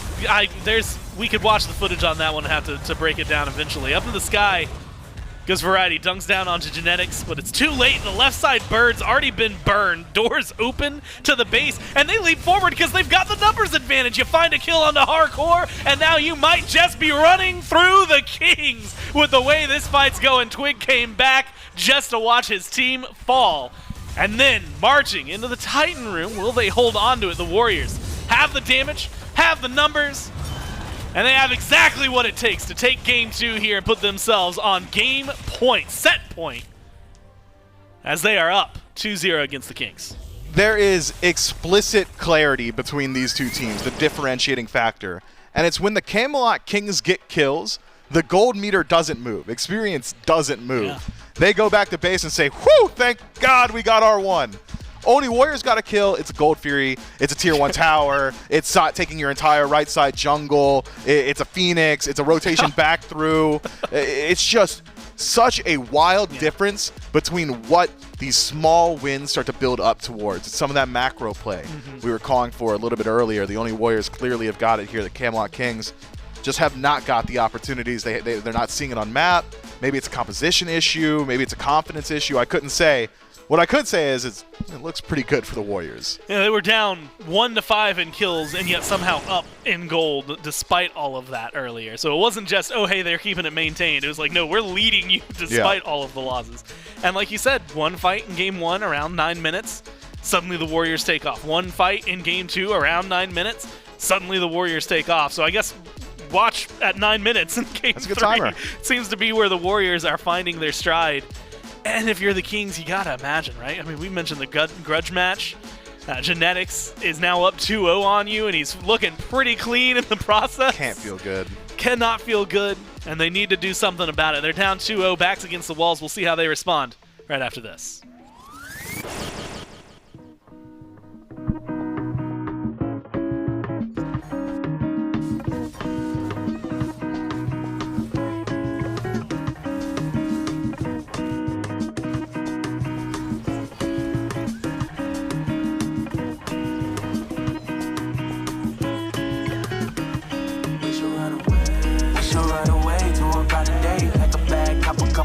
Hopping on the plane, hit a different country with each other, change your last name. Tell me, is you with it? Cause I'm with it. Why don't you feel the same? Down, down, down, down, down, down, down, down, down, down, down, down, down, down, down, down, down. Knew you were different from the start, love. How you learn? They never taught love. You keep it peaceful and equal. I'm used to wars, love, hard love. I'm used to trauma, used to drama. Got a list of bad exes, plus I got a baby mama. Still you keep it solid. Put that on my mama and them. Way you build me up, you probably add an extra accommodation, destination, running to a flight. We ain't never coming back. I hope you didn't pack light. We should run away to about a day. Pack a bag, couple tickets, hopping on the plane. Hit a different country with each other, change your last name. Tell me, is you with it? Cause I'm with it. Why don't you feel the same? Down, down, down, down, down, down, down, down, down, down, down, down, down, down. It's a shuffle that I want you all on me, loving all on me, touching all on me, f***ing all on me. Girl, be honest, 30,000 feet and we can leave the world behind us. Cause we keep it raw, I'ma hit it with no I'ma hit you with my soul, I'ma hit you with these goals. You should probably leave your phone, ain't no service where we go. But you can't be iffy, baby, tell me where you at. You can choose the destination, put your finger on the map. We should run away to about a day. Pack a bag, couple tickets, hopping on the plane. Hit a different country with each other, change your last name. Tell me, is you with it? Cause I'm with it. Why don't you feel the same? Down, down, down, down, down, down, down, down, down, down, down, down, down, down, down, down, down, down, down.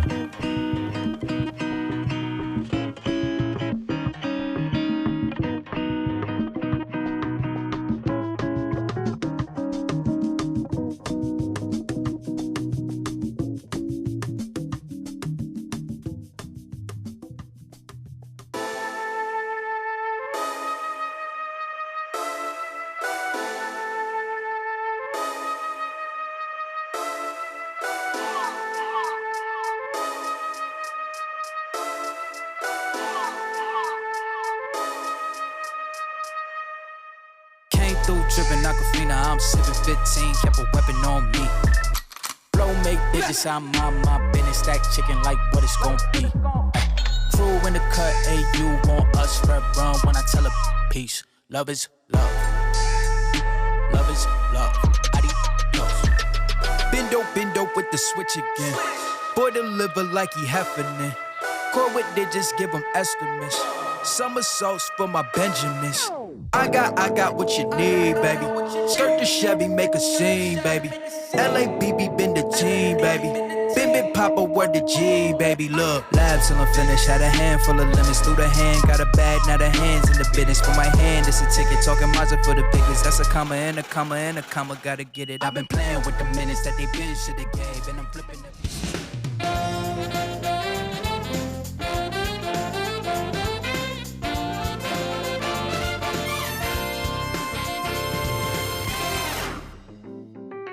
It's recording now. Oh, you already. Who's it? Trelly! The Trell's no. Man, who we got? You know what? This is actually a pretty good scene here. Looks like we're righting some wrongs. CaptainTwig, how's it feel, man? You're sitting next to the heel-turned villain of the SPL. You were on ground zero for what was now described as the snake inning. Yeah. How does that feel? I hate him. I wish he wasn't sat here. I hate him. I hope he loses today.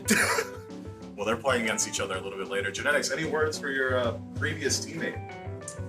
Yeah, I'm troll picking today. $5 per god request today if you wanted me to play tryout stuff and beat the Kings.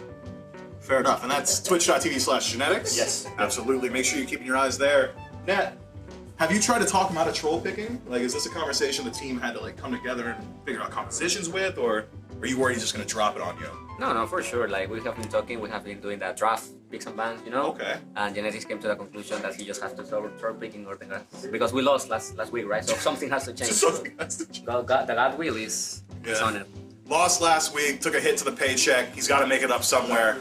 That's in his PayPal. You can get that at twitch.tv/genetics. Stay tuned. Keep your eyes on it. Look over there, Quig! That's Quig. He's in the studio. He'll be here this week. Let's go. Myflinterview, over. Okay, take the camera off me.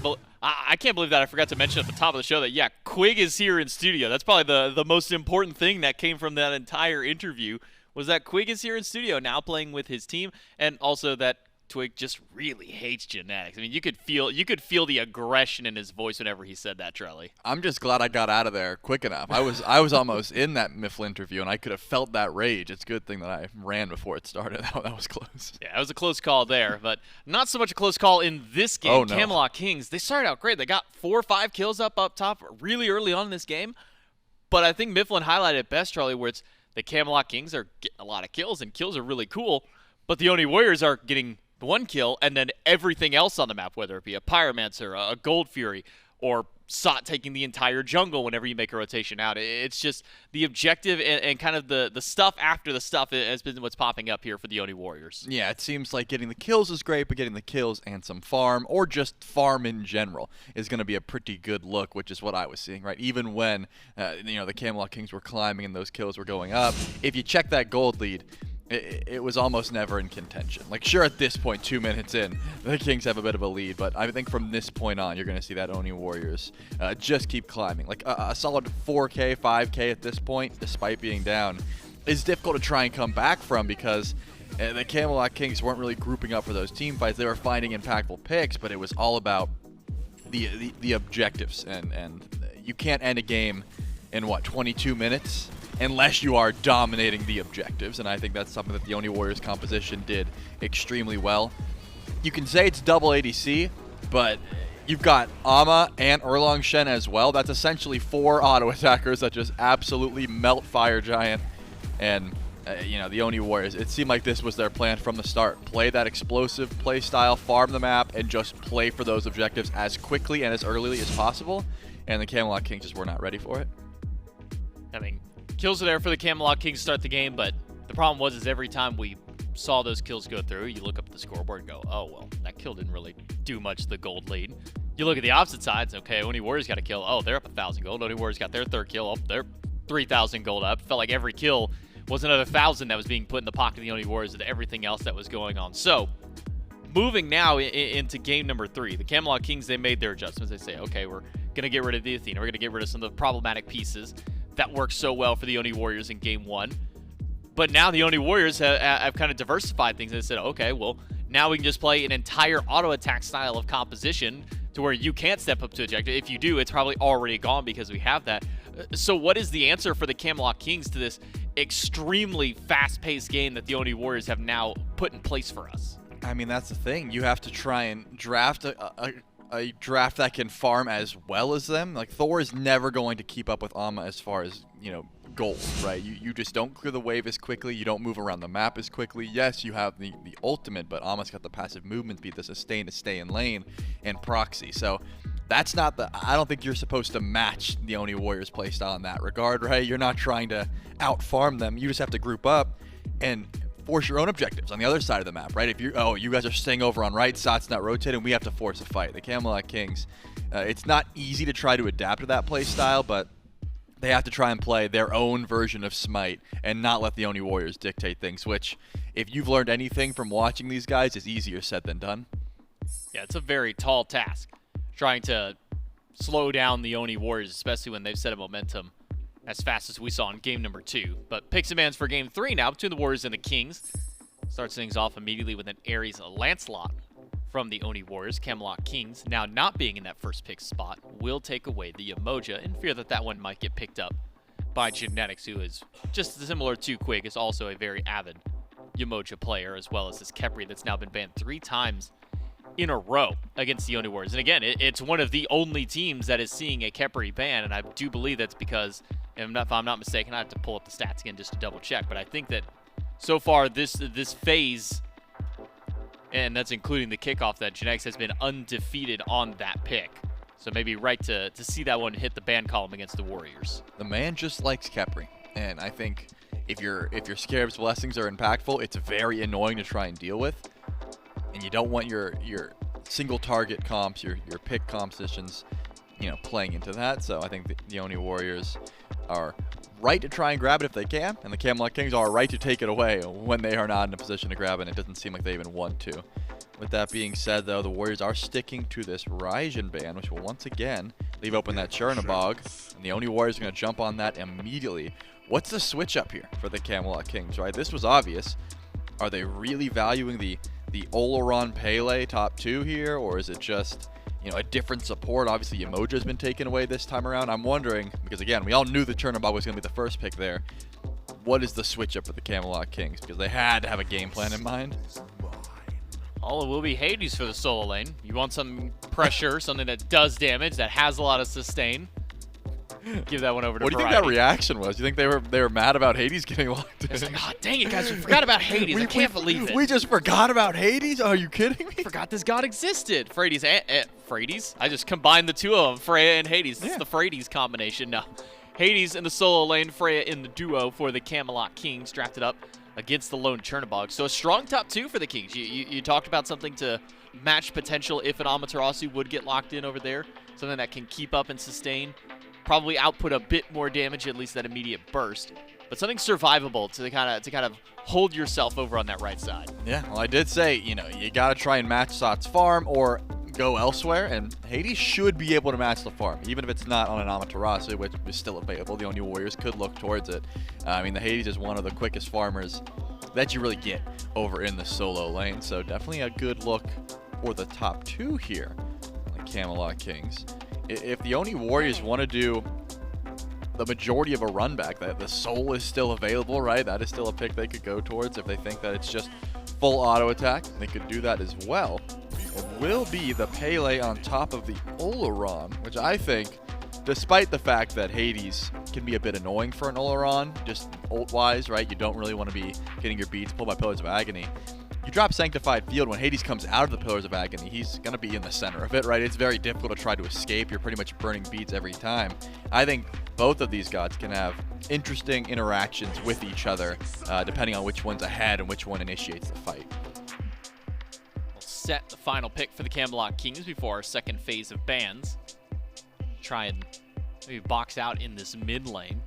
We'll hold our thoughts on exactly where the set lands to see if CaptainTwig drafts something else in its place, but more often than not have been seeing this god in the mid lane. And BMT does have a little bit of experience on it, I do believe.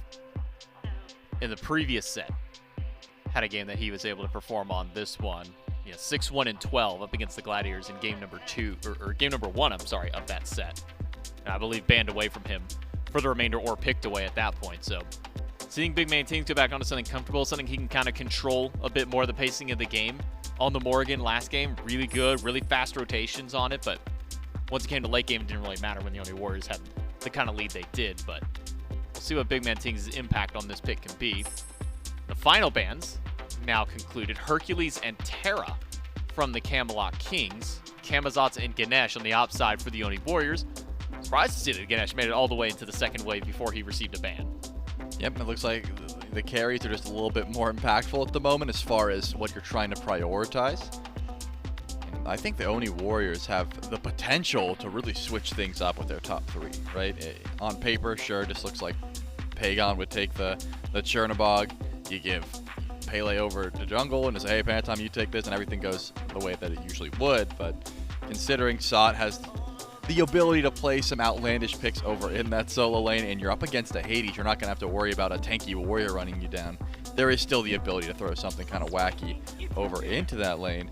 It's actually going to be the Camelot Kings that lock in this Erlang Shen. So that one can't go back over to the Warriors, even if it wasn't Panitom on the Pele. A lot of CC here for the Camelot Kings. Throw the Hades and the Erlang into the mix, they're going to be pulling a lot of beats. Now for the Oni Warriors, with double ADC and a Pele, get a decent bit of lockdown with the Olorun throughout the Sanctified Field. Pele, a lot of good single target damage and burst, but maybe lacking some of that CC that you need from one of your tankier targets to be able to get in there. So for the Oni Warriors, is there anything that kind of stands out to you that would really be able to kind of maybe bring this draft together for their last 2 picks? I mean, I don't think the Ama is ever bad, if that's something that SOT wants to go to, assuming that, again, he's not going to take any of the picks that are locked in so far. That's not going to be an issue. It will provide that CC. It will provide that objective shred that you already have with your double auto attackers. So Pele in the mix, triple auto attackers. But if they haven't locked it in so far, maybe SOT's just not feeling it. I think that the Cerberus can be a decent matchup into Hades as of recent. I think he's been having a rise to fame at this point. More so in the jungle, but, if you're going to be playing him in the jungle, there's an ability to play them in solo and just build a bit tankier. And this is what I'm talking about. Okay. I knew it was coming at some point. Oh. Knew it was coming at some point. Okay. That's a game. That's a game 3. We're up 2-0 Oni Warriors draft if I've ever seen one. So Chernobog, Pele, Olorun. Initially, you look at that, say, okay, that all makes sense exactly where it's going. And then you throw Anhur. If you haven't been watching some of our SPL matchups, I'd say probably more towards like our role stars and things like that, divisional stars, or if you haven't been watching him on streams or been in his ranked games, Anhur's support is where I'm going to throw my coin into the hat for this one. 100%. For genetics. And then the Morrigan is something that SOT has been running quite a bit, so would not be surprised if that also ends up his way. So, my question then to you, Trelly. Yeah. What is the time frame that the Oni Warriors need to win this game before these picks just become 5 damage dealers that can't tank up anything that the Camelot Kings can throw to it? What is he throwing the 10 up for? He's saying $10. $10? It was a god request. Oh, is the bid. Is this from the beef that was on, yes, on Twitter? What? You think he's locking this for? Yes, it is a Okay. good pick, and it will provide CC and pressure to the duo lane, J-Mac. And Genetics is just trying to put his team in the best spot moving forward. Just go on Twitter. Myf just yelling, no. Go on Twitter. Go on Genetics Twitter. You can see all the beef that's going on right now. Maybe he's trying to cement that Anhur support is something that can work in a competitive game. It works in ranked games sometimes. We'll see. We'll We'll see if it can work in a competitive game here against the Camelot Kings. down 0-2. The Kings' bottom 2 picks do end up going Erlang, Shen, and Sylvanus. A lot of AoE, a lot of CC and control that comes from this Camelot Kings draft. Is this, and I'm going to say it based off of what the Oni Warriors draft, is this a Camelot Kings draft that can survive the first 20 minutes of the game, or even if they fall behind, let's say 5,000-6,000 by that 20-minute mark, is this one that can still continue fighting at that point of the game? Okay, let's say hypothetically the Camelot Kings go behind 5,000-6,000 gold. No, I don't think that's this composition of the Oni Warriors. It does one thing really well, and it's pretty similar to the last composition, and it is just, oh, we have a lead. We're gonna take that lead. We're gonna build it. We're gonna run to objectives. We're gonna out DPS you. We're gonna win before we get late game. But if the Camelot Kings get to that point, even their comp is going to have much easier initiation. They've got plenty of sustain. They've got good damage. Freya and Set are some of the best late game damage dealers you can have as far as, you know, just shredding through tanks and squishies alike. Throw a Hades into the mix, and I already talked about the beats for potential, but like I said, the Oni Warriors comp is not playing for any of that. It is to get ahead, get a lead early, rush objectives the second they spawn in, and try and end this game in 22 minutes like they just did. Like that is the game plan, and they will try to improvise assuming things go awry. I'm trying to think what the first initial build for genetics is on this. Is it like Eye of the Jungle War Flag? I think it's the start that you go when you do on her support, and I'm not saying that you go on her support. I'm saying whenever he goes on her support. When he does, it's definitely the War Flag. It's usually the Heavy Executioner at some point. You'll see. You'll see. We'll see what genetics and the rest of the Warriors are cooking up here in game number 3 as we jump right in. The Camelot Kings down 0-2. They need this win. Can they find it? That's right. It all comes down to this. And depending on how the Kings perform, maybe one more, maybe 2 more. Thanks again to J-Mac and Trelly there on the desk. It's Gore, it's Myf, and it's Vile. And Myf, you want to talk about something that's truly vile. The on-her support locked in. And I know, yeah, I saw genetics at the very end there, if anybody else was watching carefully, ignoring his team as he went to pull out his phone. Just to add some fire to the flames. Yeah, so if you missed the Myflinterview, our VHS-style interview series, he had said that he's doing troll picks just for fun here. And if you didn't have Twitter, I had to check, because of course I did. Genetics tweeted out, "Thank you to Mama_Jarcorrr for the $5. And there's layers to that. One, he thinks that Mama Jarcorrr has to pay to give them an advantage. That's awesome. 2, he's actually doing it. If he wins from here, I mean, it's just the greatest villain story SMITE's ever seen. Yeah, I don't know, man. I don't know what would be... I know what I'm rooting for. It's so storylines are always more fun for me. It's so emasculating. The beef series, too, like, he left this team just overnight, and then he's going to beat him on her support, allegedly, maybe, you know. It's got layers. It really does have layers. Like an ogre. Like an onion.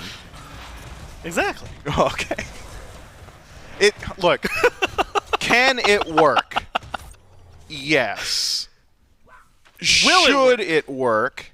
It's not so bad that I think it costs you everything. Would you have preferred to have had, like, any other Guardian? Yes. End statement. Prepare the... Did you get where? What did you get? A win? What did it cost? Everything.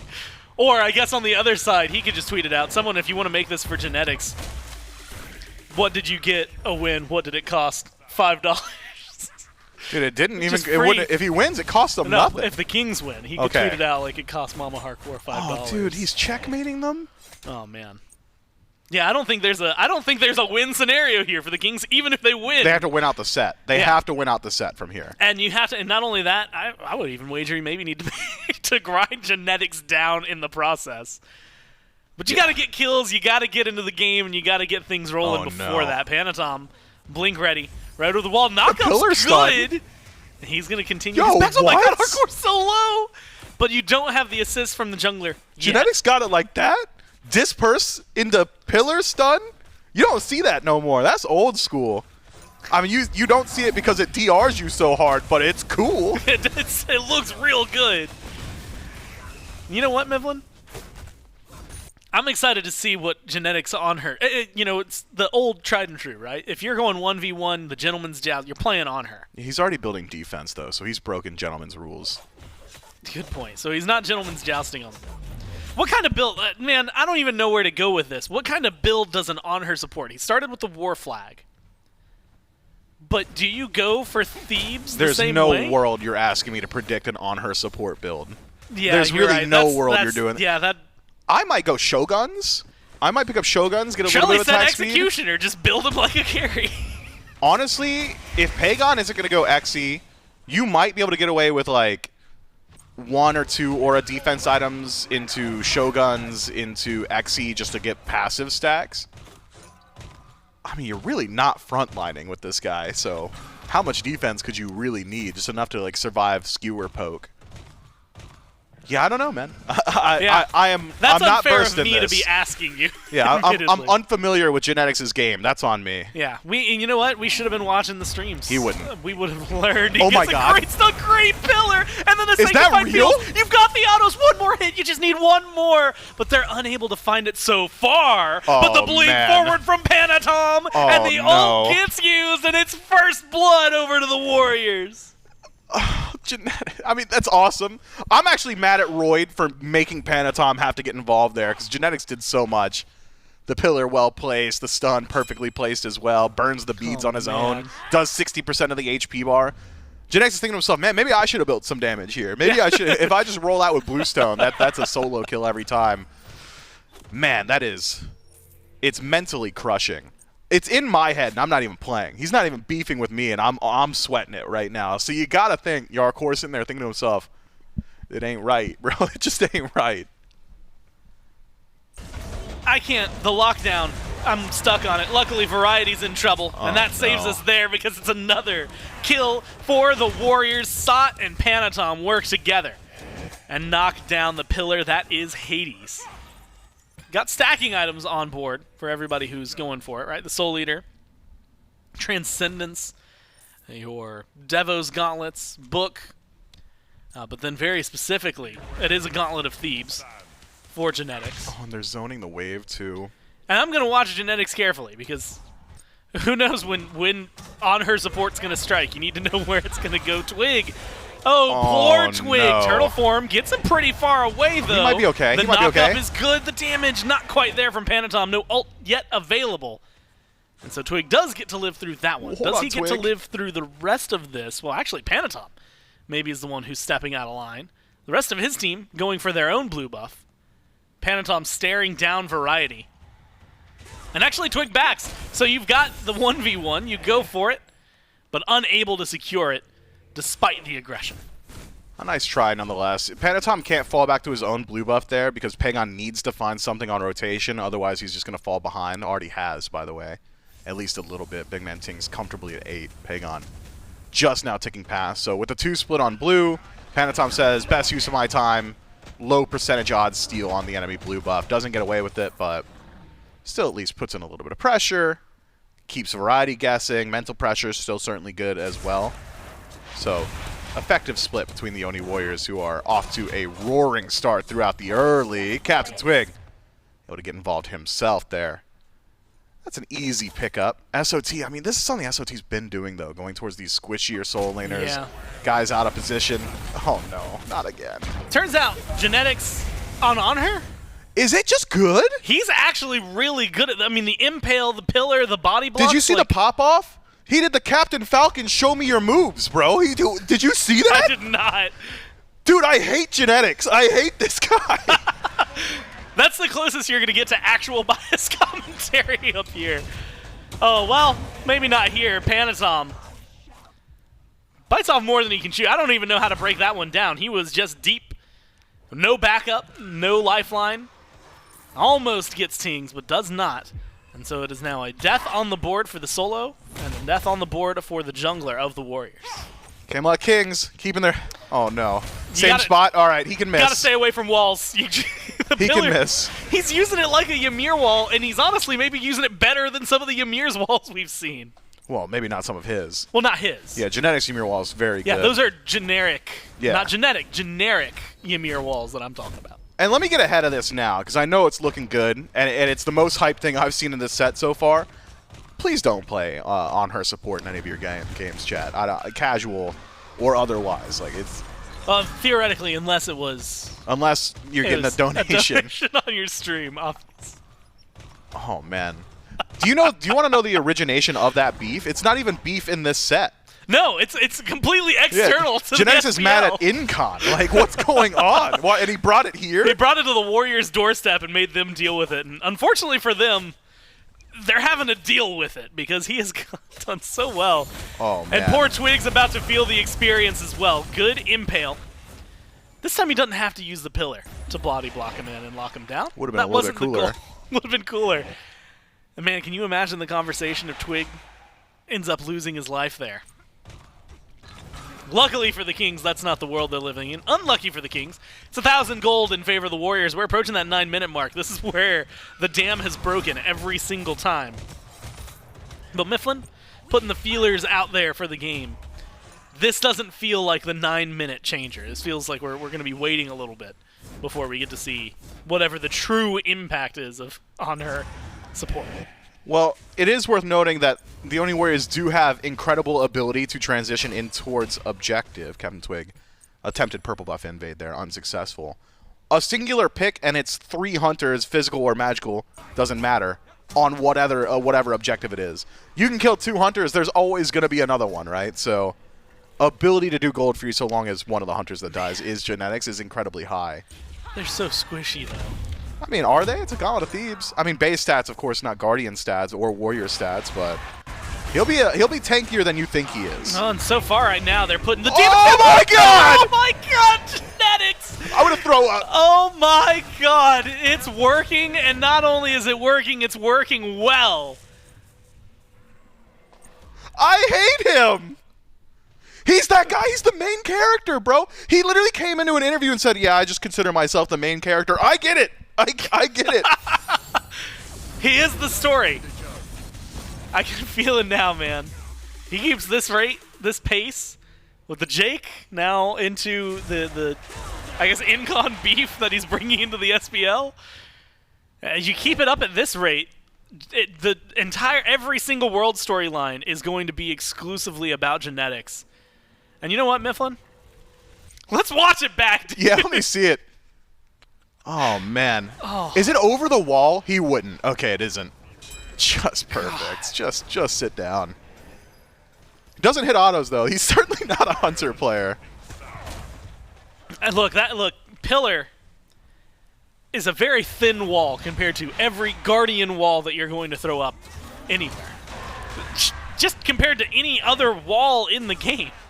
Oh, he got the blink, and the fact that he's getting body blocks like that, lockdown like that, I mean, just impressive. Unfortunately for Jarcorrr, oof, thank God he can miss. He was looping around, and yeah, like you said, thank God he can miss his abilities. Jarcorrr, if that impale connects, or maybe having a different conversation. Instead, it's a little bit of a slowdown. 4-2, the Warriors in the lead. It's 11 minutes in, and Myflin, it's only 2,000 gold. But 2,000 gold, when you've got stuff like this, hey, that Shogun's, you had called it. Let's go. Gets locked in, and I feel like with the amount of auto attackers you have on the Warriors, this is getting into a precarious position for the Kings where they need to start picking things up. Yeah, seems like the Kings concerned, and they should be. Jarcorrr up against the obelisk, forced into the sky, won't return any damage, and maybe it's Quig on the chopping block. It gets taken down. Pegon rotates in, and now Twig. Twig might be the one who's in trouble. Tries to fight in between them all. Good damage spread. Actually gets a lot onto Netrioid and finds the kill for himself, finally. Putting the team up on the board for another one. Jarcorrr, the up-down. It's trades back and forth, 2-for-2, duo for duo. But Pegon is not done. A couple more autos. You might have been able to find Tings, but disengage from the set. Really good, but is it good enough? Panitom's here, blink forward, damage, knock up, lock down, one more auto, and 2 more kills come in the way of the Warriors. Panitom lives, and it's a 4-for-2 swing. Variety's on rotation in. Good ward path. He'll be spotted if he decides to pass through here, and he is. So Panitom, with all of his movement speed, should be able to make it out, unless you have a cutoff. But even if you commit as Variety here, you have to be concerned about the counter rotation into the wall. Avoids the damage, avoids the silence. Variety comes up empty, will not continue his own chase, and the Oni Warriors make out like bandits once more. I thought we would see SOT make rotation there. Didn't have Changeling until the very last second, so instead, decides his time better used pushing out on the right-hand side. So it's Variety who makes an empty rotation to the left, finds nothing. And SOT, who's been doing what he's been doing all set, which is refuse to play with his team until he's level 20. And push them up over 4,000 gold with that tower. It's now 4,500. Beacon. The first beacon, by the way. We're only 12 minutes in. This game has had more action in it than maybe even 65 minutes of the Dragons-Ravens game last week. Back and forth, but the beacon goes to the Warriors. No gold Furies just yet, but you've got a ton of carries, auto attackers. And the Shogun's Kusari on her coming out of the support role. So maybe that gold Fury is coming up soon on the horizon. Miff, I don't know about you. I'm having a fun time. From a viewer perspective, this is very enjoyable. I don't know. I just don't know what it says about the Oni Warriors standing within the league if they can get away with this. Like, he can't get away with it, especially, right? I mean, you lose to the Leviathans. Mm-hmm. I'm really now curious for Warriors versus Ferrymen again, whenever that happens. They gotta get to the Kings first, score. We can't count them out yet. Yeah, and the thing that I'm wondering, because the Kings were 6-0 coming into this, now 6-2, potentially 6-3. But if Genetics wins this, it really does throw the power standings. Oh, King stole it. Completely out of whack. Stolen is the Pyromancer and Panitom's life. And so that's going to be a small step forward. Netrioid, Sanctified Field's thrown out. Damage onto Twig seems to be the goal. They don't have enough to lock him down yet. But you have the leap forward and now the lockdown. Variety, Bird Hardcore impaled against the wall and dash forward from Pegon, waiting for him to come crashing back down. It's a double kill for SoloOrTroll. And he hasn't even used the Changeling yet. Does drop the ult, and this is going to go around. Twig's going to get the back away. Minions are here, so you've got... Look how fast it's going. What he's needed. Tower should be the goal, but maybe it's health bars, Tings. Halfway down, melted, shredded, and that's what you can say for the Kings. The tower, they don't have the minion wave. They don't have the damage just yet, at least not onto the tower. They're spreading it everywhere else and looking for more kills wherever they can find them. Finally, someone shuts down Pegon, slows the Warriors a little bit here. But it's cost so much in the process. Yeah, that 4 ranged gods make it so difficult to defend the tier 2, but it's a zero-sum game and they keep it up. Variety initiates onto Genetics, but it's a tanky target as Panitom isolates himself in the back line. He wants his one and he'll get it. In trade, Jarcorrr will take him down. At the end of the day, Camelot Kings keep their tier 2 tower alive. They steal away the Pyromancer. A massive swing for the Chaos side. This kind of smite is different. I would argue sometimes it's harder to cast because I literally can't predict the Warriors right now. You can predict this. Kings, they force everyone to fall back. Look at the other they side. go for the Fury. And yet the Warriors say, all right, bet. We've got Genetics making calls, and they're pulling the Fire Giant. It can't be real. And they're holding on to it. And they've got the damage to do so with a bunch of auto attackers. They're going to maintain this. Sanctified Fields get dropped. Quig's on the way. No one sees it yet. Quig is going to be notified, but it's just too late for the Kings. Fire Giant, 16 minutes in, over to the Warriors. I would be having a panic attack in comms if I'm the King. We just killed them! We just killed them, and they're getting Fire Giant. These small wins for the Camelot Kings. You defend the tier 2, you grab a few kills, you get a Fury.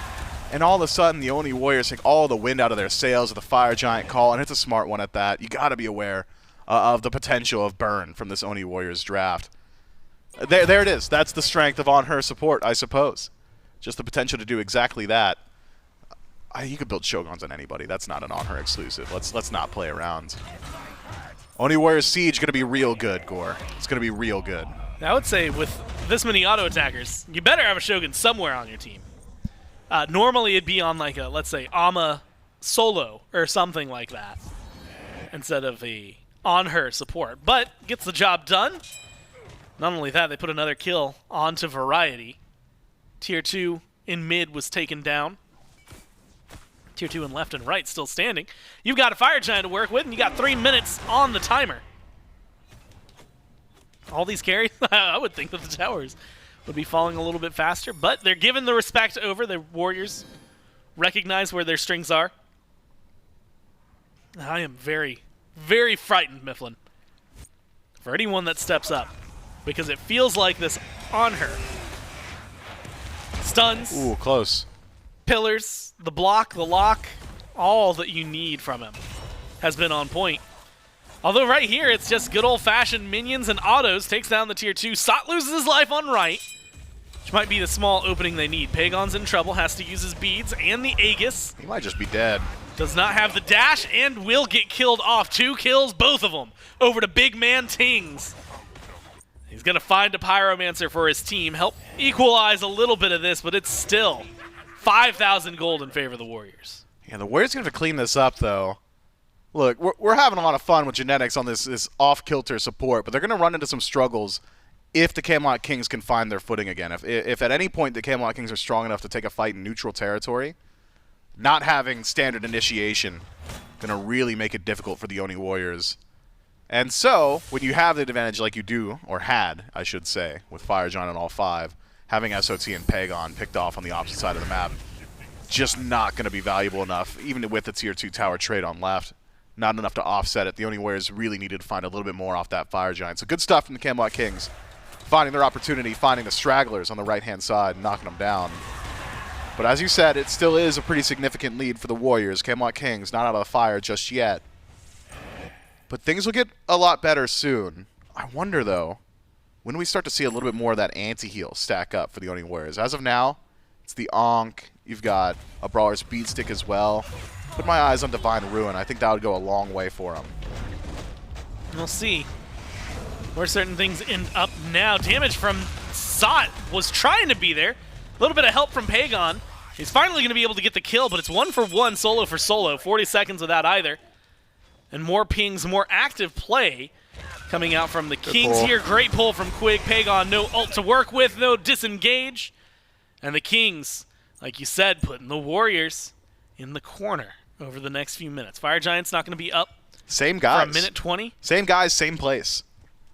Yeah, that's actually real detrimental for the Warriors. Yeah, Sot and Pegon having a little bit too much fun on the right-hand side. Fortunately for the Warriors, nothing to do on the right besides that Tier 1, maybe a Tier 2. Fury on left. Will be to offset it a bit, but they got to clean that up. They're having a little bit too much fun. And it's crazy that I get to say that about anyone besides genetics. Right? The fact that it's Sot and Pegon getting a little bit loose on the right-hand side, it could come back to bite them. I mean, the cold lead hasn't really closed up all that much. The Camelot Kings, they're certainly in the best position they have been at the 20-minute mark, all set. That's just making sure it works from here on out. I do wonder what the comms for the Warriors sound like. I'm assuming very similar to normal. Genetics probably saying, like, hey, guys, it's way cooler if we win this. Yeah. Like, let's clean it up a little bit. When Pegon and SoloOrTroll died the second time, we went, okay, guys, stop playing around. Yeah, like for real. Like, we want to win this one. And we'll have to maybe see how they end up taking things and what exactly they'll look like or maybe even sound like around a Fire Giant. Man, I'm just excited to see what this team has. Crit coming online. You also have, what was that, the Oni Hunter's Garb picked up for Panitom. I mean, a little bit of defense sprinkled kind of between everybody. Breastplates on 3. It feels like the Warriors kind of recognized, you know, hey, we're kind of squishy and getting bopped by this set. We need to slow that down. And we're in a breastplate meta right now, so it just feels good to pick up that item in general with some of the buffs it's received in 10-10.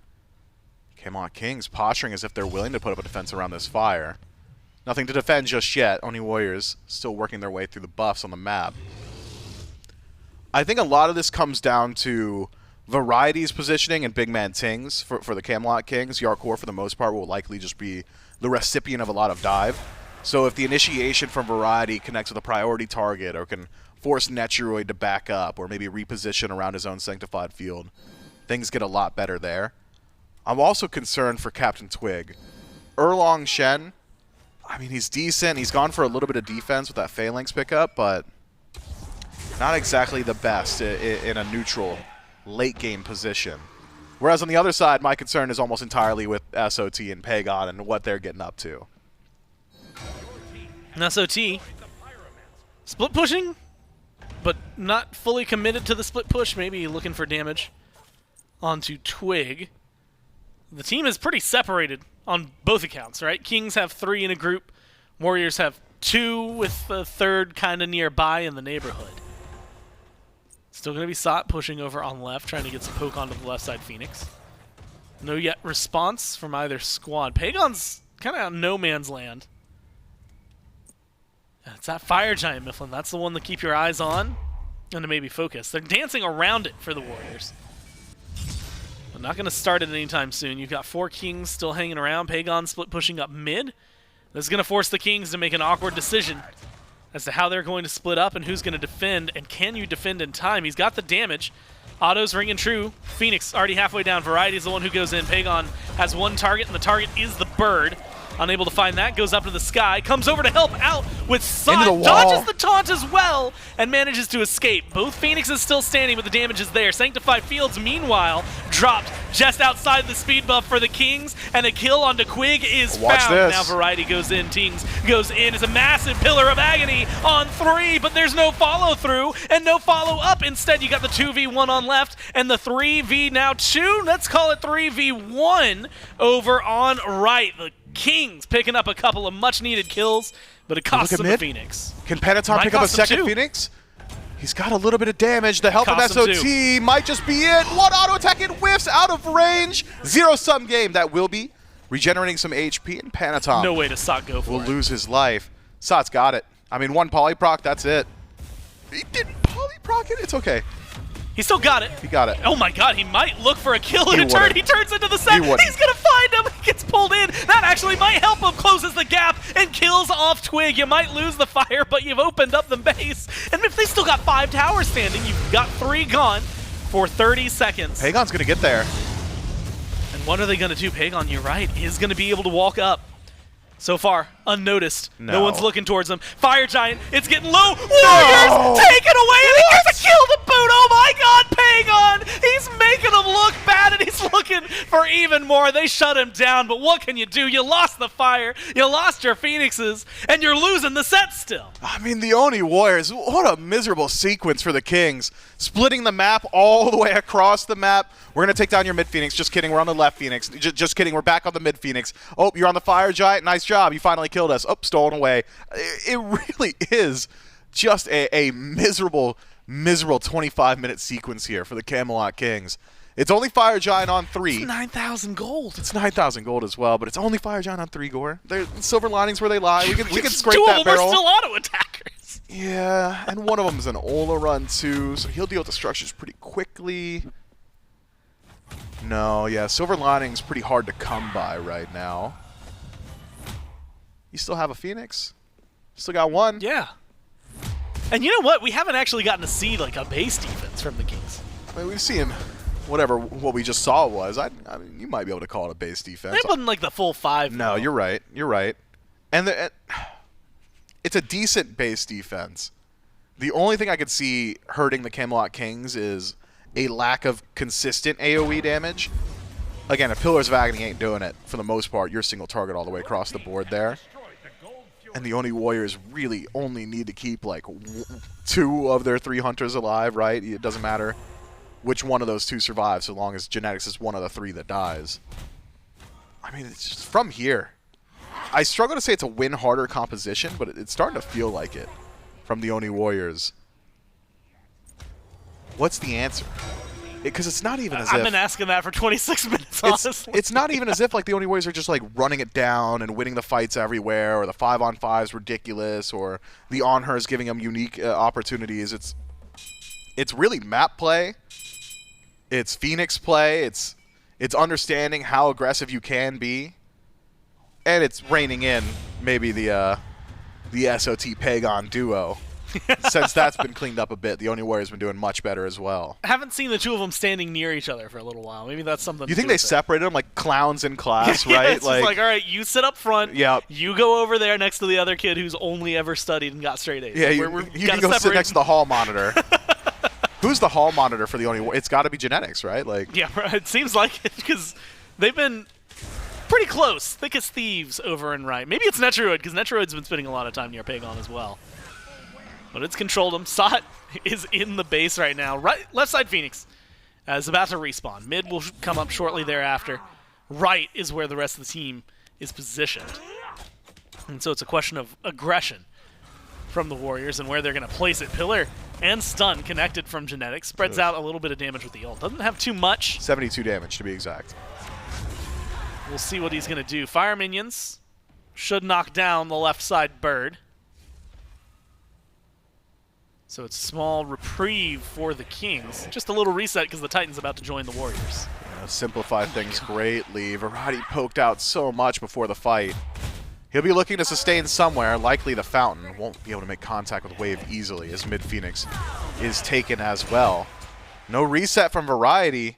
Means the right Phoenix goes down with very little fanfare. There's a sustain we were looking for, but things are starting to get dire. Fire Minion Way is leaking into the left side of the map. Mid, not too far behind it. Titan stopped at the door, but still creating some space. And that's the order Titan. Oh my god, Twig! Almost soloed out. Panitom even jumps in to try and finish it, but cannot find the kill before the Fountain does its work. Variety comes forward. Crits, ringing true. You need a couple more autos, and Pegon's got what they need. The chase is on. The split is there, but unfortunately for the Kings, the split is in favor of the Warriors. You lose Pegon, but you've already lost 2. Now call it 3 and 4 on the other side. The chase down from the Warriors, the Anhur support, and more importantly, the 3-0 victory over the Kings. So that does now officially make Genetics the highest paid player in the phase, right? He's got the extra $5 for the God request.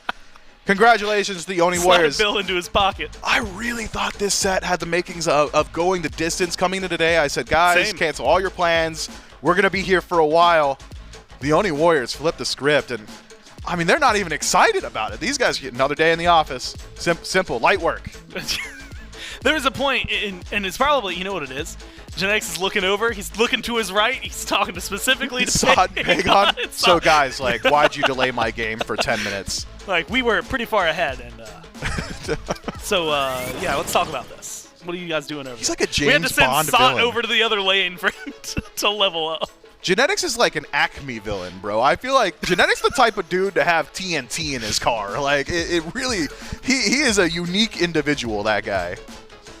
He has like the hole that when you throw it, it just like creates a space. Genetics for the type of dude to spend time painting fake tunnels on the sides of mountains. Chasing Roadrunners all over the place. And unfortunately for the Roadrunners, he's catching them all the time, dude. It's a win here, 3-0 for the Warriors. That's going to do it for myself and Myf. We'll throw it back to the desk, and they can try to break this one down. Yeah, we'll definitely try to, and I think the answer to how the Oni Warriors won this one is just they ran it down harder, and they just kept winning those fights. Even if the matchup necessarily didn't look favorable for them, Trelly, the Oni Warriors just have so much confidence in the picks that they went with that they were able to just roll over the Camelot Kings. There were some speed bumps, but if you get big enough tires on your car, who cares about a speed bump? I'm just upset because there was already too much on her support in my ranked games. Now there's going to be more. Like, just 1 to 2 players alone, and I'm just like, this is too much. But now people have seen it work. They've seen it look kind of good. It's not going to be a good look for anyone involved. But for the Oni Warriors, it was a great look, number 1. And number 2, I think JMX said it best. They ran it down. When you pick 4 hard carries like that, you have the ability... 5 hard carries. You have the ability to just out DPS your opponents, especially when you're able to get a big lead like this. And that it just seemed like from minute 1 to minute done, that was the game plan, right? Sure, there was a little bit of split push shenanigans, but I think that was more so because they had the global presence, they had the stealth, the Polynomicon, they had ways to split up the map in that way. And I think we're gonna, it's all just Genetics highlights, I'm realizing. We always do talk about how we want to get more support highlights, and I think Genetics also heard that and said, yeah, I want to get more support highlights too, but it's going to be my Anhur support highlights. We're going to be Is the next one going to be the turtle block? It is. It was such a good block. Like, let's be real. That was such a sick play. Like, I don't know whose idea it was to make it just all genetics, but we need to give them a raise. Good stuff. Good stuff. Big raise for the guys behind the scenes, giving us nothing but Anhur support highlight reels. And he didn't even get a kill. Like, that's the thing, is he didn't even get a kill. Usually the highlight reel comes down to, okay, you know, sometimes you look at one, you go, you got like 2 auto attack. That's the highlight. A little weird sometimes, but then you get ones like these where it's legitimately genetics setting everything up so that way the rest of his team could follow and get those kills. 7 for Panitom, I think 7 for SOT as well. This was just a clinical set by the Oni Warriors. This is a set that was predicted to potentially go 4, maybe even 5 games that the Camelot Kings had turned up. Yep. The Oni Warriors said, okay, that one loss didn't matter to us. We're back. We're better than ever. And who better to talk to in the post-game interview than the man himself, who is now going to ruin every one of your ranked games with all her support? It's genetics. We have a correction on that, though, because I think what you're trying to ruin people's ranked games with is actually Freya support. But that actually, it got taken from you. Like, your intent was not to do what you just did with Anhur. Yeah, I wanted to play Freya, but unfortunately they took it away from me. From me. They didn't pick it up themselves, they picked it from me. Yeah, we saw it was, what, 4-4 and 4 for Jarcorrr, so, like, it wasn't even able to get it off. Man, you go for Anhur. You had actually just said, and I guess people who've been watching your stream would know, like, played a lot of Anhur, a lot of Freya in ranked. So I want to know, how does that compare to playing it in a game like against the Kings? It's actually pretty weird because, I mean, obviously it helps that I've got a really good team around me. So for the record, like, I think they've helped me a lot here. And obviously there's a few like quirky things you can do. But if I play something like 20 times and they don't play against it, I know how to play with it more than they know how to play against it. So like the pillar block, like the pillar blocking and the body blocking with the pillar, like people don't practice against that. So I guess it's kind of unusual for them to play against. I still think my favorite quote from it, you came in here and you were like, yeah, that's kind of boring just because it's, you know, I guess for the most part, you played a guy with a stun and a small, but still a wall, which you're kind of used to, right? Yeah, exactly. I just want to play wall characters for the most part and try and do quirky stuff. So Warriors, you get a win here, 3-0, right? Especially after last week with the loss to the Leviathans. How's the team kind of feeling, I guess, not only after the loss, but looking forward in the face? Yeah, I think we had to re-figure out our drafts. I think Leviathan's beats in the drafts every game. As well, I definitely got diffed by Ronnie in that last set too, and it's kind of a wake-up call that, you know, even though we think we're the best team, that we're not always the best team. So we tried to like step up practice a little bit more, be a little bit more engaged, and then just think about drafts a little bit more rather than just picking random stuff. Well, one thing has been true for the Warriors all year, and I think you've elevated it to another level, which is the entertainment factor is always going to be there and it's always going to be available. So congratulations on the 3-0. Thanks for your time, and we'll throw it back to the desk. Joe, if there's one thing I just pulled from that interview, it's that there's a universe where that was supposed to be Freya instead of Anhur.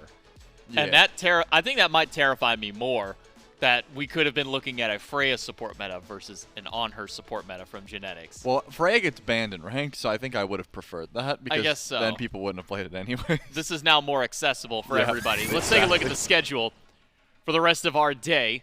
Oni Warriors, a 3-0 against the Camelot Kings. That moves us into set number 2, Jade Dragons and Styx Ferryman, another one of our matchups predicted to potentially go the distance. But we'll see if that ends up happening when the Ferryman and the Dragons collide in our second best of 5 of today. And then make sure you tune in tomorrow as well. Some really great sets for our entire weekend ahead. Camelot Kings, Atlantis Leviathans. We'll see if the Kings can find their bounce back, see if the Leviathans still have what it takes and still have it in them on their 3-1 lead.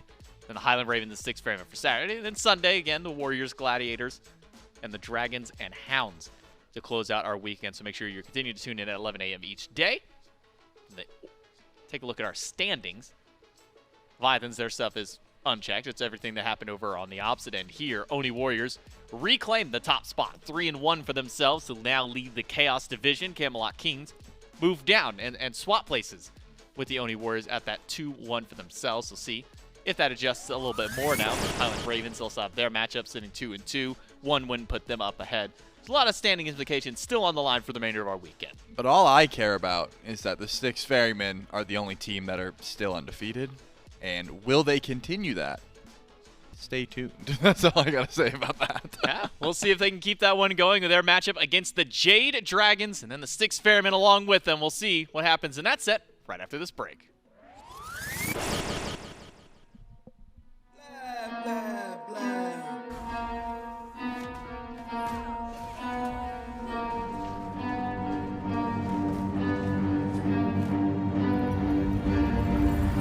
I got problems on problems on problems on problems on problems on problems. I solve them. I run through the money. The pressure be calling. Left on my blessings. I feel like I'm falling. The birdie is back. Tell me I'm garbage. I'm going through something. That's why I ain't calling. Phone and progression. It's all that I wanted. The phone and affection. I summon and dub it. Cause I got problems on problems on problems on problems on problems on problems. I solve them. I run through the money. The pressure be calling. Left on my blessings. I feel like I'm falling. The birdie is back. Tell me I'm garbage. I'm going through something. That's why I ain't calling. Phone and progression. It's